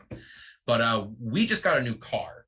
And so this is the first time I've had a car with like a nice like speakers and stuff in it. And so one of the first things I did was listen to the Doom soundtrack from the video game Doom, which is just like just thundering, blistering, brutal, like heaviest of heavy metal. And I'm just like out in my car, just and just have the time of my life. So I like to listen to really loud thundering metal. One of my favorite bands that I highly encourage anybody who's watching this, listening to this, who likes metal, band called Mutoid Man. They're based out of New York. They kick ass. They're fucking awesome. Great group. Let's see, other good groups I like to do. Cave-In, who has members of Mutoid Man in it. Some classic stuff. I do love other music that isn't metal. So I love classical music, actually. I'm a big fan of opera, theater, and classical music. I like to, like, depending, it's really about like setting and weather will affect what I'm listening to. Like sometimes, like I was doing a show once and I had to drive up like the up the coast, like towards Maine. And I was like driving, it was kind of like a cloudy day or whatever. So I just listened to sea shanties for a while because I was driving along the coast, there was ocean nearby, it's cloudy outside. And I was like, this seems like a time to listen to maritime music. And so there I was, just casually listening to sea shanties. But I'm that level of history dork, but I also knew the words to a bunch of the songs. So it was really like a sing-along. You had like all the historical context for the sea shanty. Yeah. Unfortunately, some of them down that level of nerd where like I love nautical history, so yeah. Like I'll hook me up with the sea shanty. Yeah, I'm like, there was one of the Assassin's Creed games, Black Flag, where when you're in the boat in the game, you sail around, they start singing sea shanties, and like I played that game a bunch, so like I memorized a bunch of the songs anyway. And then like the history nerd in me went out of their way to like learn like when this song came from or who wrote that song or how long have they been singing this song, because I get very inquisitive, and when I like something, I want to know every single thing about it, every possible piece of information I can possibly know about it. I just devour.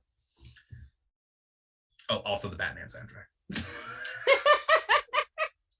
the most recent Batman soundtrack was next level. So good. I got into classical music a couple years ago.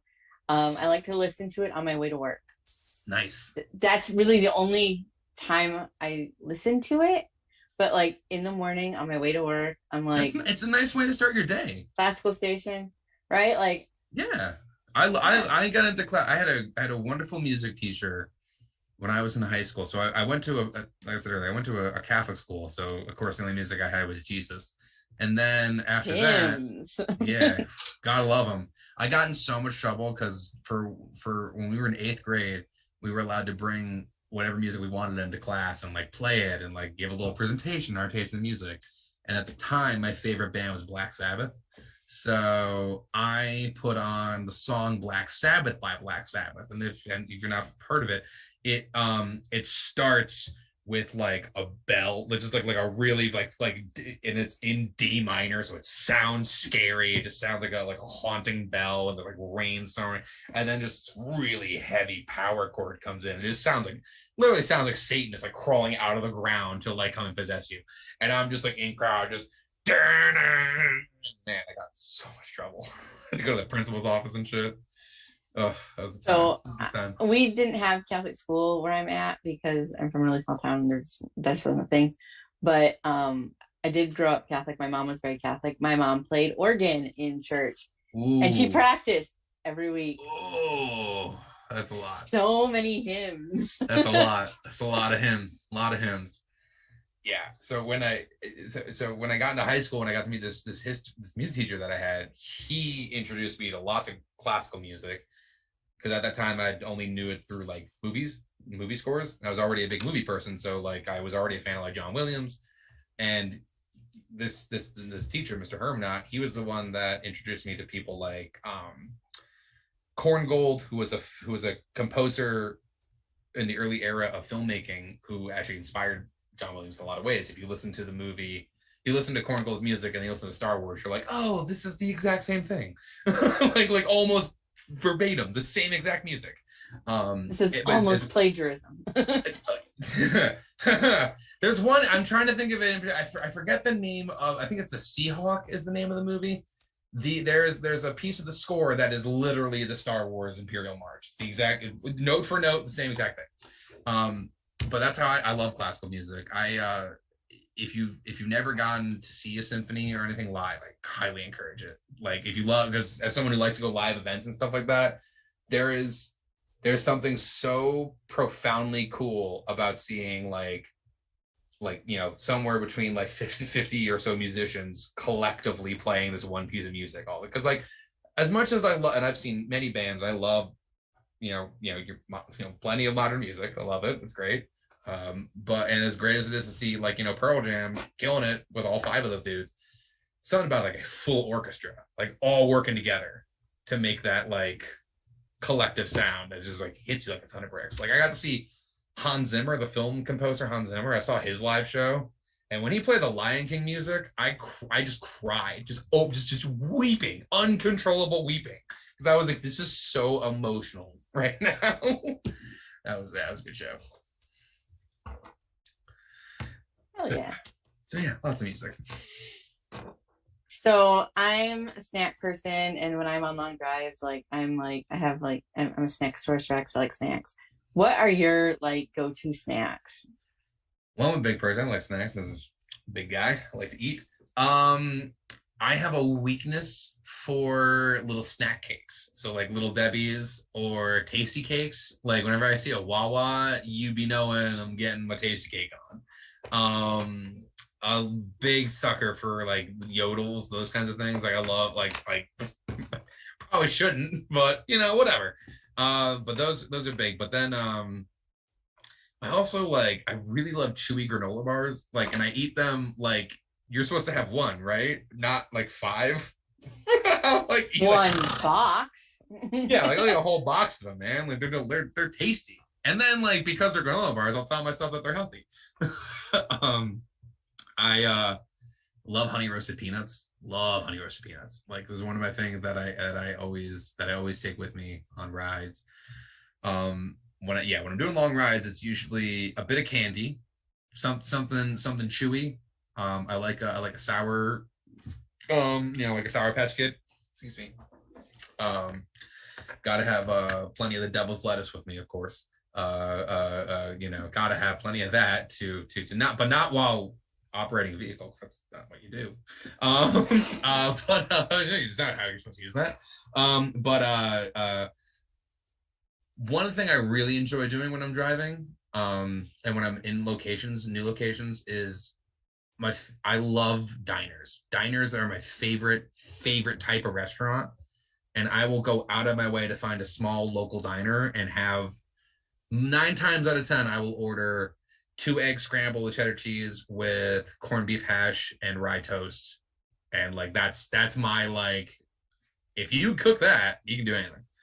Because when I was a chef, I was taught but eggs is the ultimate test. Ultimate test of food service is if you can cook an egg properly. Because if you cook an egg properly without burning it, you're God, because they burn so easily.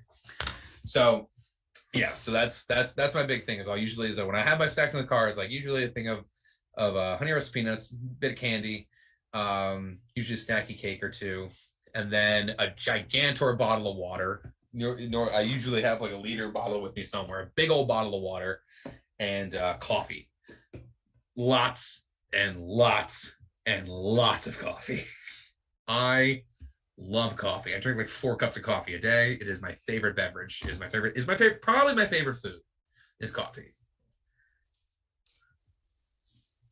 So do you have, like, usually when people travel for wrestling, especially it seems for wrestling, there's usually at least one really good travel story where like something crazy happened, or like you almost died, or it was just like a series of like really hilarious events. Like, do you have a good travel story that you can share with the class today? I don't. I mean, like, I've been fortunate that I haven't had too many crazy travels. I will say, most recently, one of my most recent drives was we did Showabunga in the H2O Center, which is at the bottom of New Jersey. And then the next day I had to be in Long Island to do production for another show. That's about a 2.5, 3 hour drive, right? Now, I got up that morning and it was overcast, but it didn't look like it was going to be too bad. I started driving. I got like maybe 10 minutes into driving, and a torrential downpour, that to which I have not seen in my life in many, many years, just followed me.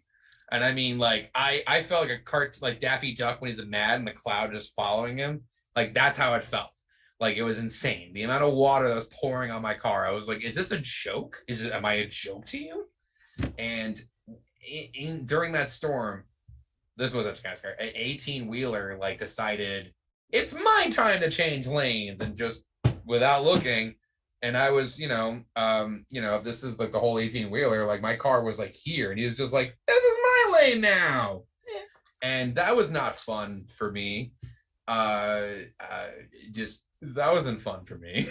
So that was rough. So then I ended up getting to the venue I needed to get to, and unfortunately it was it was upsetting. It was unfortunately triggering for me in some ways.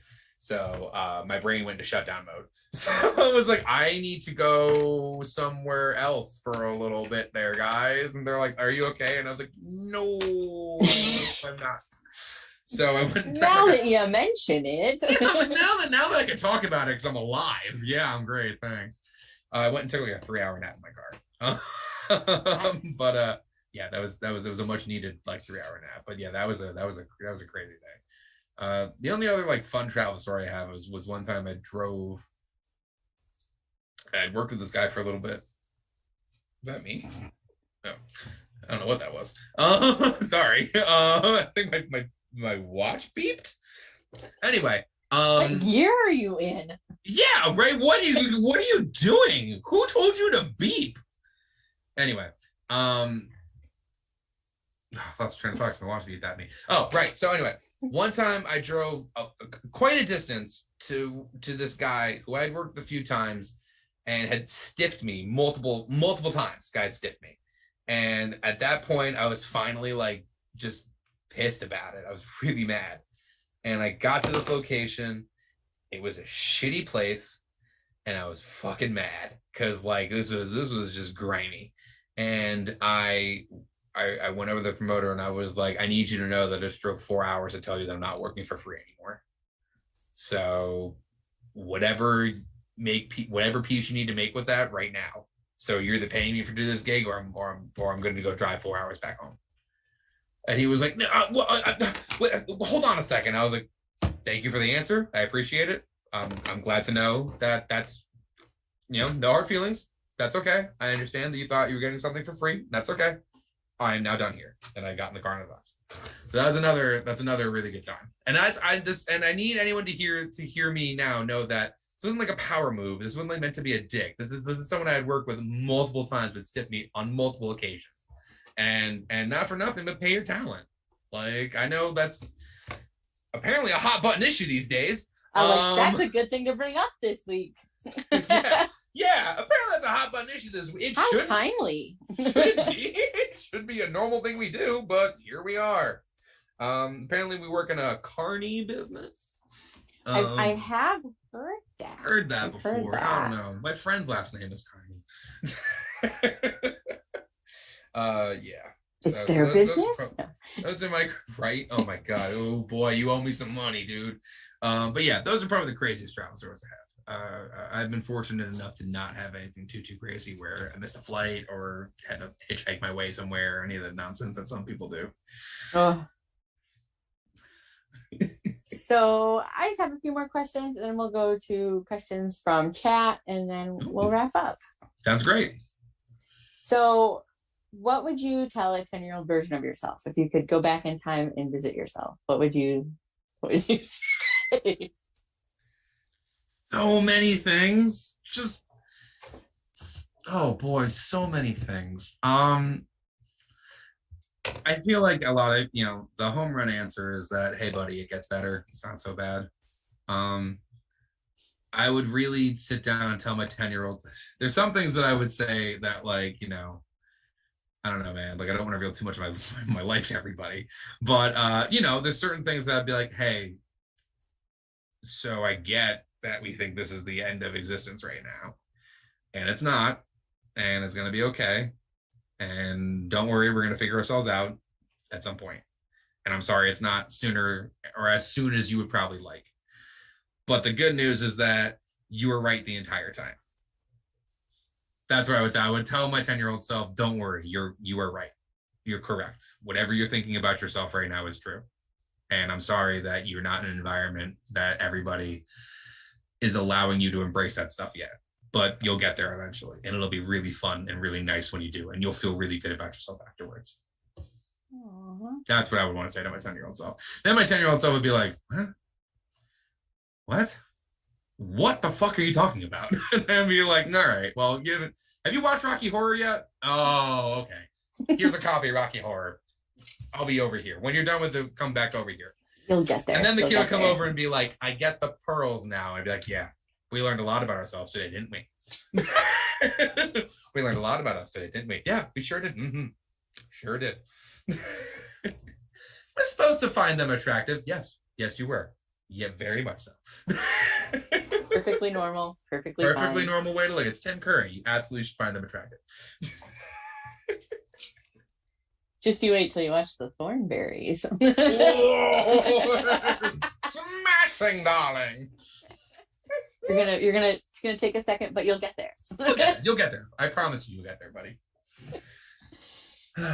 So what is the biggest animal that you could take in a fight with just your hands, no weapons? And you can pretend it's attacking you so you don't have to attack a defenseless animal. Here's the thing. I have a lot of pet allergies and animal allergies, so a house cat could take me down.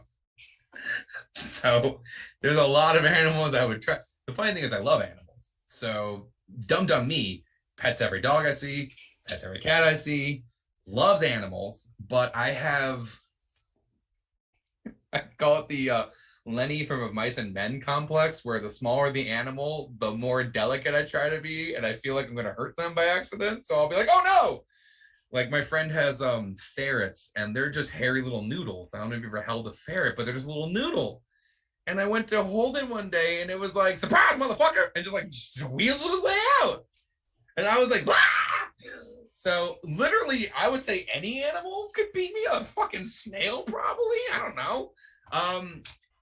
Okay, all right, but really, I think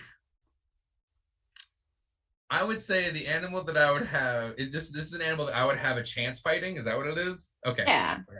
An animal that I would have a chance fighting is like, I feel like a chicken. Like a chicken, because they would outrun. No, they would outrun me. No, that's not a good one either.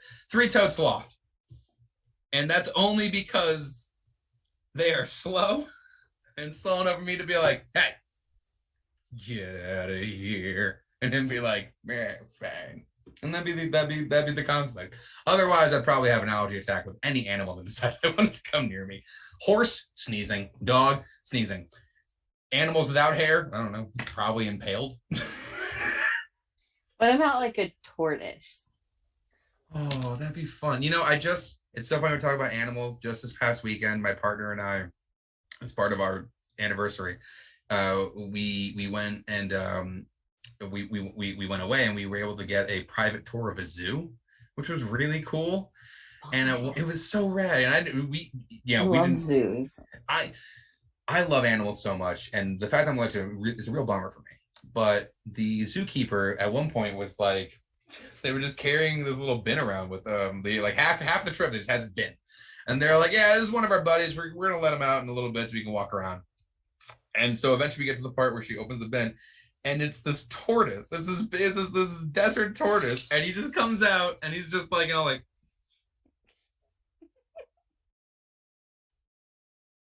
Let's go. And like I was like, I love him so much. Oh my god, he's my favorite. And apparently he was this breed of tortoise that have like this little like undershell piece, right? And what they do with it is they choose the woman was explaining to us that they'll either use it like rest their chin on when they're sleeping, or if they're eating a really big piece of something, they'll leave it as a plate, or it's actually used for flipping over other tortoise. So this thing would just come over to like a shoe and try to like flip it like it was a tortoise, and then it wouldn't happen, and you could just see it be like, all right, this is the one. This is 1, 2, hit. Damn it, what am I doing wrong? And then like you would just seem like kind of like slink over to the corner, and then like the three of us would be talking, my partner, the zookeeper, and I. There was like an antelope I was petting, next to me or whatever. You would just see this turtle like get himself in position again and be like, "This is the winner." Like, fuck, I'm gonna do it this time. I'm so excited about it. Damn it! Like I've never seen an animal make the son of a bitch face before, but man, this little tortoise was like, God, what am I doing wrong? This is how it's supposed to go. Like he goes like inside of his shell. He's got like a little like he's got like a map, and he's got like he's got like an abacus. He's got the equations. He's like, I don't. He has like a little manual, but it's not in tortoise. On using your shell. The book's upside down because he can't read.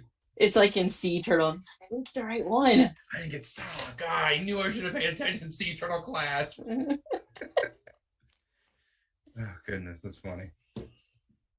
So how do you take your pancakes? Ooh.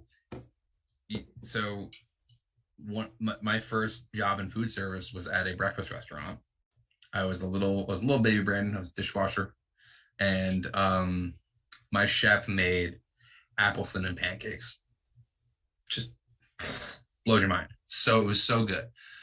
He would roast off the apples with cardamom, nutmeg, cinnamon, little vanilla, with vanilla beans, not like the syrup. You take the point of your knife. For those of you guys who don't know how to do this, you take a vanilla bean, slap it down the table, take the point of your knife, cut it, and then you're gonna drag it across the inside of the bean, get all that nice vanilla seeds out there.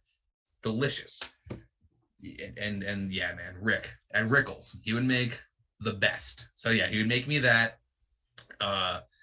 When we had a really busy day, and if I kept up on everything, and like we didn't run out of plates or anything, and I kept up on the dishwork or whatever, he would make me a nice stack of those apple cinnamon pancakes. So good. Apple cinnamon is absolutely the undisputed winner of fall flavors and completely underrated. 10 apple out of 10 cinnamon is the way to go. 10 out of 10. Choice. 10 out of 10, dude. Excellent choice. I can't eat raw apples anymore. They were my favorite fruit growing up. And at some point, my allergies were like, no animals or apples. Dummy. So I can only eat cooked or stewed apples, right? And, it's weird. I don't know. It's something in the starch. I haven't quite figured it out. I don't know what it is. I've tried every variant of it. I've taken the skin off. I've organic. Everything. Anyway.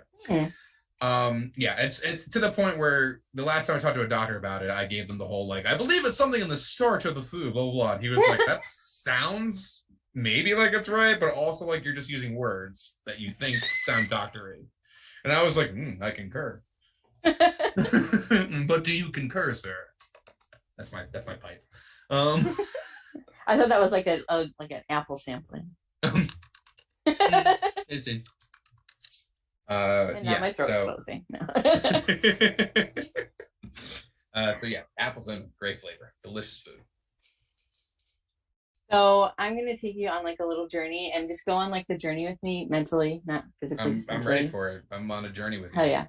So you are at the store and you're like kind of hungry for something sweet, and you're like going down the aisles, and you decide today that you want cookies. So you go to the cookie aisle, and there's so many cookies. There's, you decide though that you don't want chocolate chip cookies, you don't want peanut butter cookies, you don't want like the Milano cookies. You want America's favorite cookie, which is the Oreo. And so you go to the section, and there's so many, new flavors that they have and stuff, but you're like, no. I want like the old school, like chocolate cookie, white cream center Oreo. But there's still options, right? Because like you can get like the thin Oreos with like the thin cookies and the thin frost, like the thin cream. Or you can get like your regular single stuffed Oreo, your classic stock Oreo, if you will. Classic. You can get a double stuffed Oreo with like the it's a little extra stuff. A little extra stuffing. Or you can get like the mega stuffed Oreo with like the most amount of stuff. So like, which Oreo are you picking? So I am a double stuffed person. We are double stuffed people in this household. My partner is one to take two double stuff apart and then take both the frosting halves and put them together for a quadruple stuff. And when she does that, I oftentimes will tell her that what she's doing is an affront to God, and that she is, and I'll be like, "What you've done here, madam, is a sin." I'll be like, "You cannot be doing this." And I don't know, like, I forget how, but like this joke started once where she did it once, and I was like, "That's an abomination." like as though I wasn't eating a whole fucking pack of Oreos. Right, as if I didn't have a whole sleeve of my own. But it's become this gag between us where like she'd be like, hey, what do you think about that? And I'll be like, madam. And I'll just like react like it's like the scarlet letter. I'll be like, how dare you?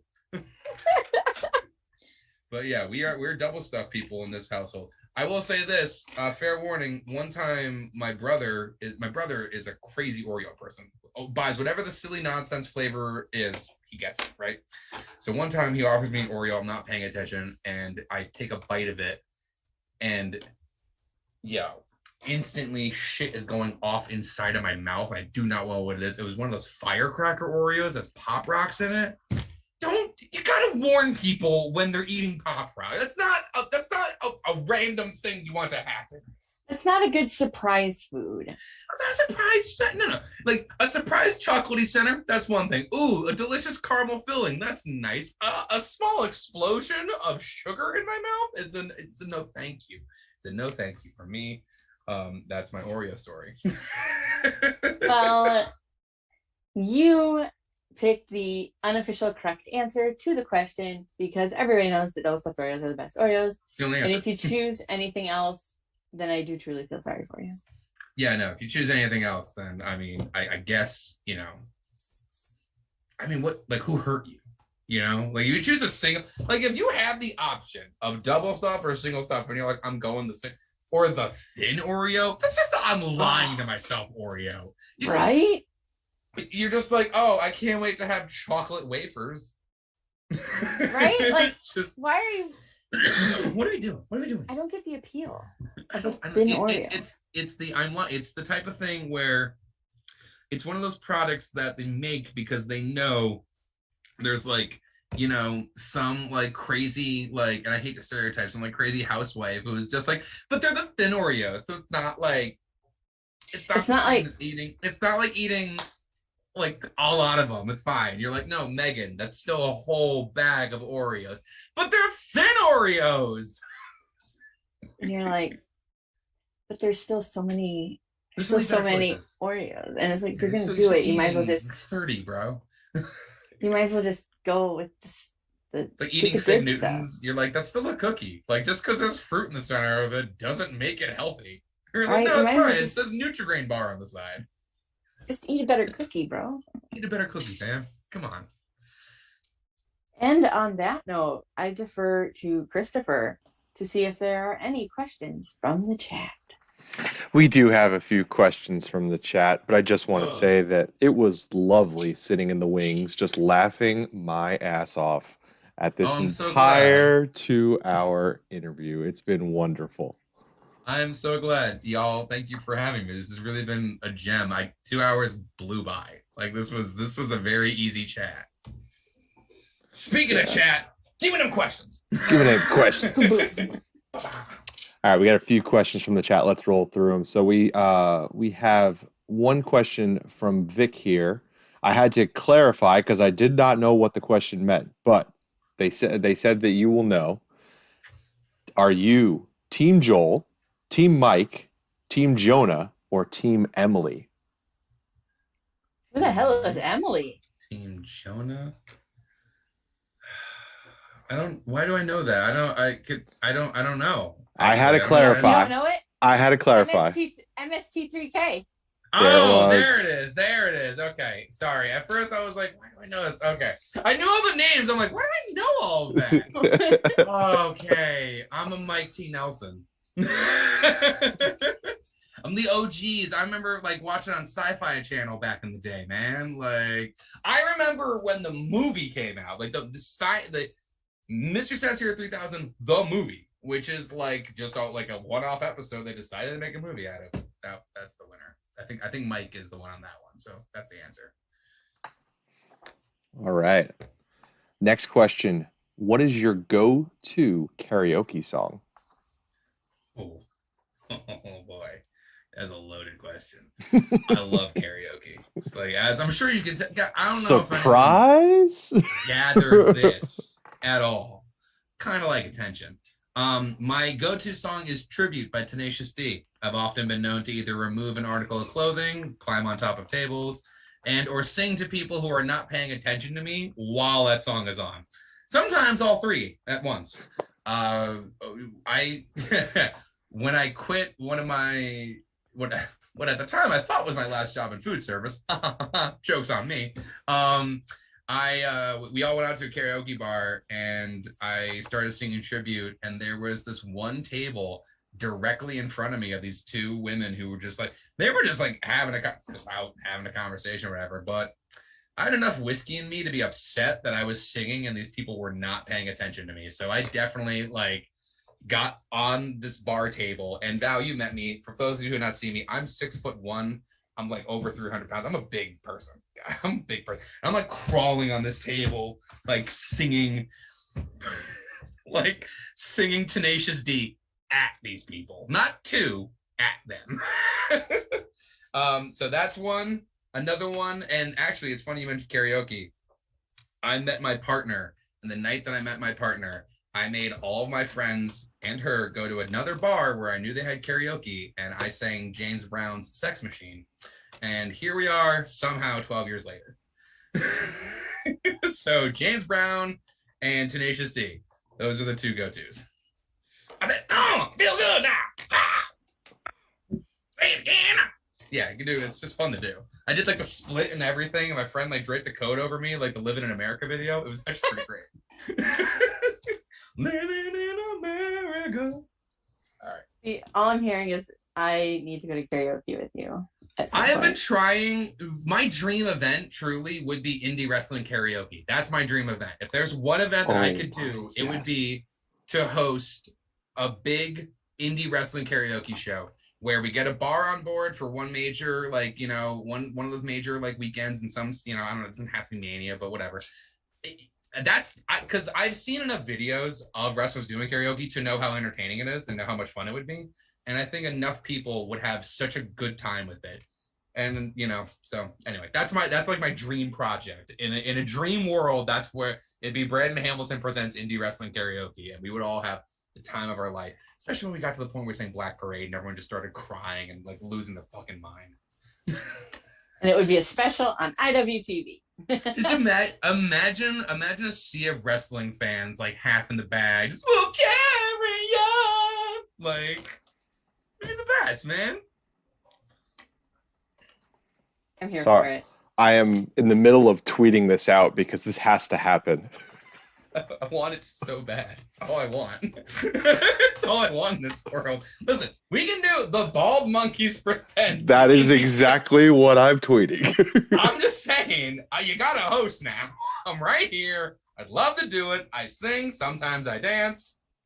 So what are you doing the first weekend in August? And how do you feel about Tennessee?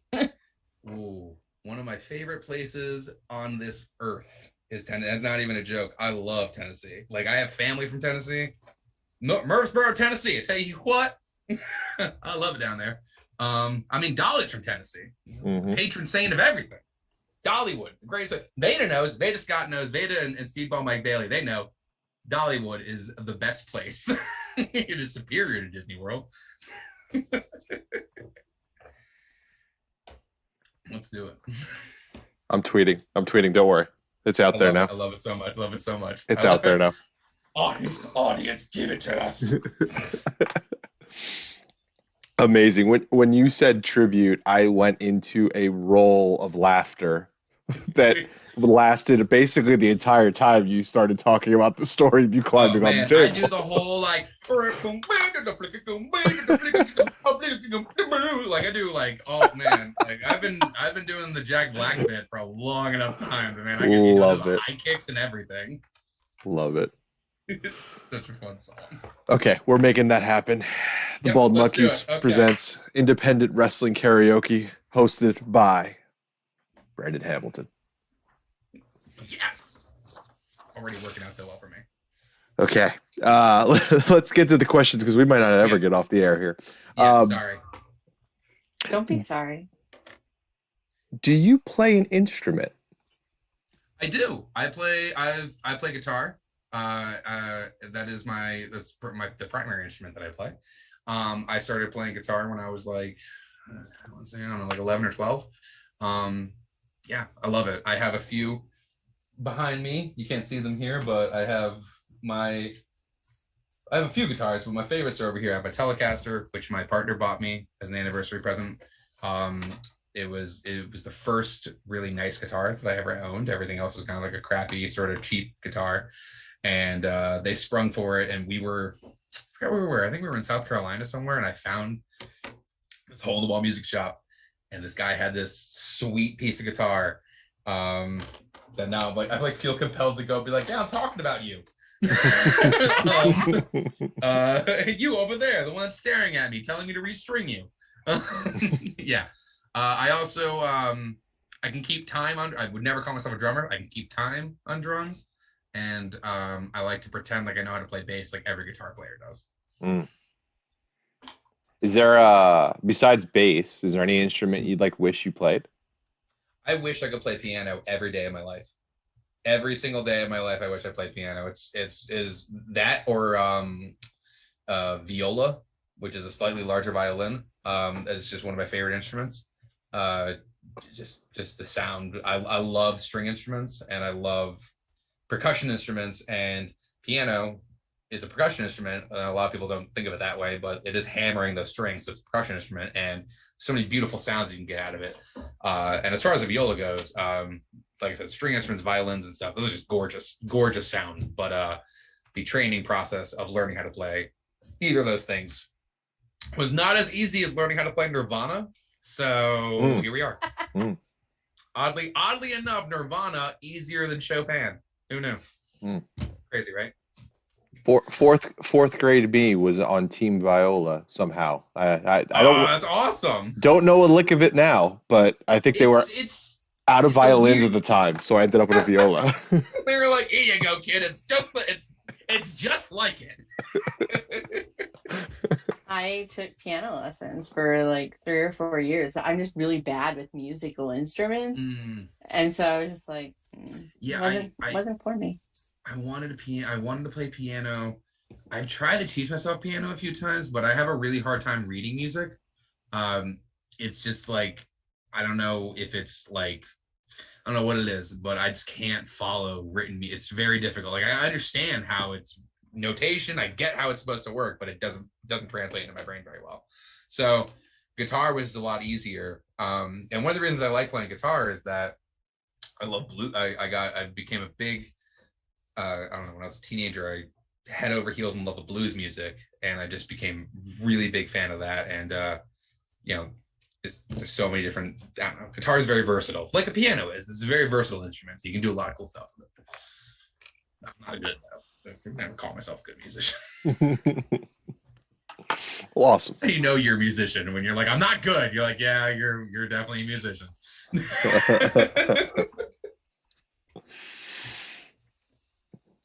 Well, thanks for sharing that.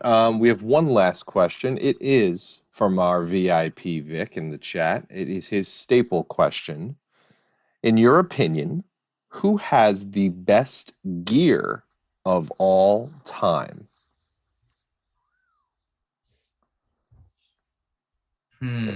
No limitations. No limitations. That's an interesting question. Now I'm going to answer this in two ways, because we were just talking about music and guitar. So when you say gear, my first thought was, who has the best guitar gear of all time? So the answer there is Eddie Van Halen. Whew, shit is awesome. But I think when it comes to wrestling gear, okay, this is going to seem like a really weird answer, but hear me out. It's Stone Cold, but it's because the black trunks are so perfect on him, in that Stone Cold needs literally nothing else. He needs to wear black trunks. I mean, he's got the vest too, and the vest is awesome, don't get me wrong, but he could just wear the black trunks. And that's just that to me, I look at that as, it's a statement of character. The way anyone's look should be a statement of their character. It should be a way that you can physically represent it.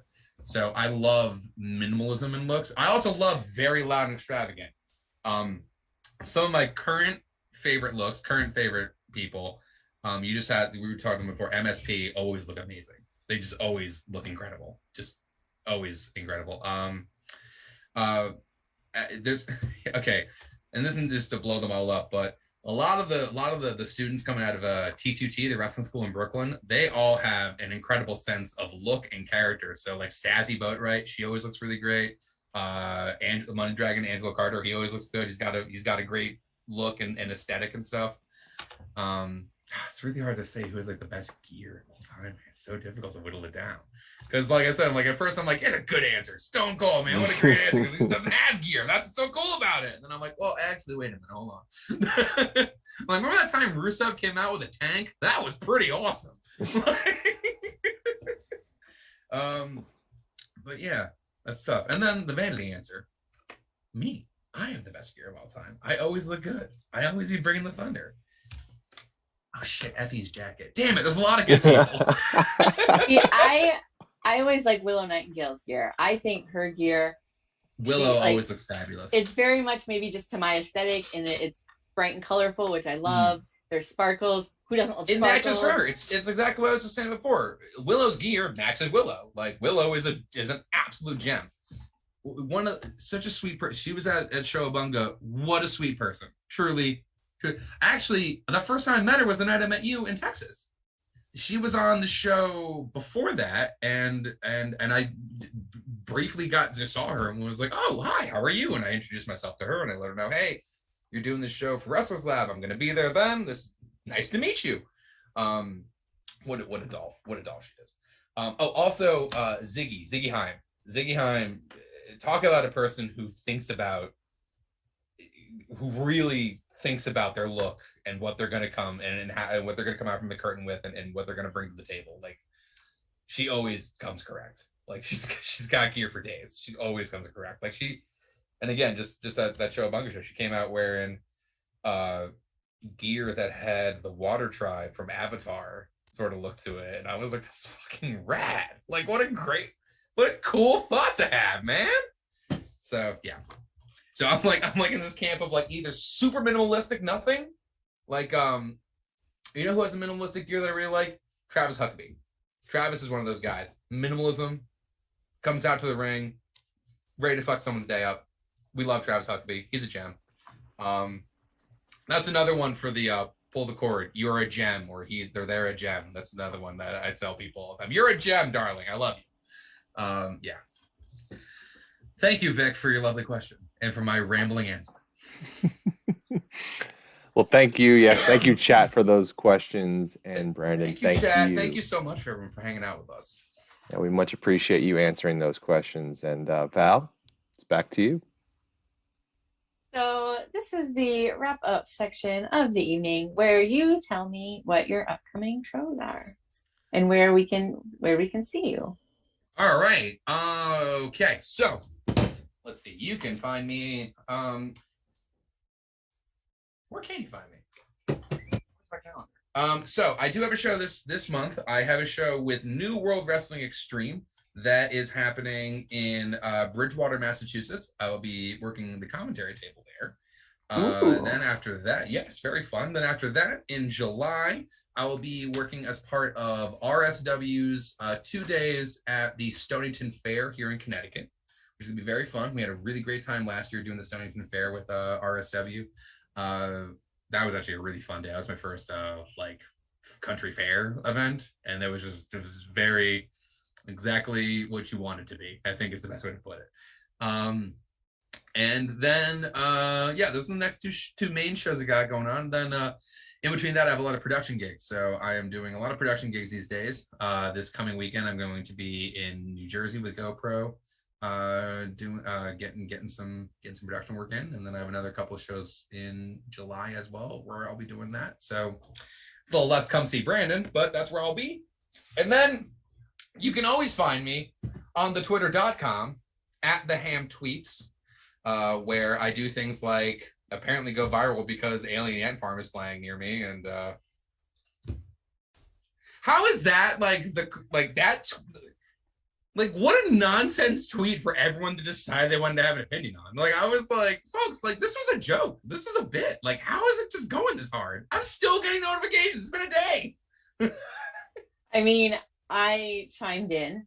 You did. And but like, you were the level of person I thought was going to chime in. Like, there are people, this doesn't happen to me that often where randos start just commenting on stuff. And I feel like we reached the point now where it's been shared enough times that someone's not going to who knows nothing about me is going to be like, obviously the choice you make is to go with your friend who is kindly inviting you to go somewhere. Why don't millennials care about the way their friends treat? I'm waiting for that. I've been waiting for that to happen because I'm it's been shared more than 10 times. And I'm not tooting my own horn here, folks. This is a really dumb tweet I put out. For backstory, a friend of mine asked me if I wanted to go see Alien Ant Farm open for the Baja Men.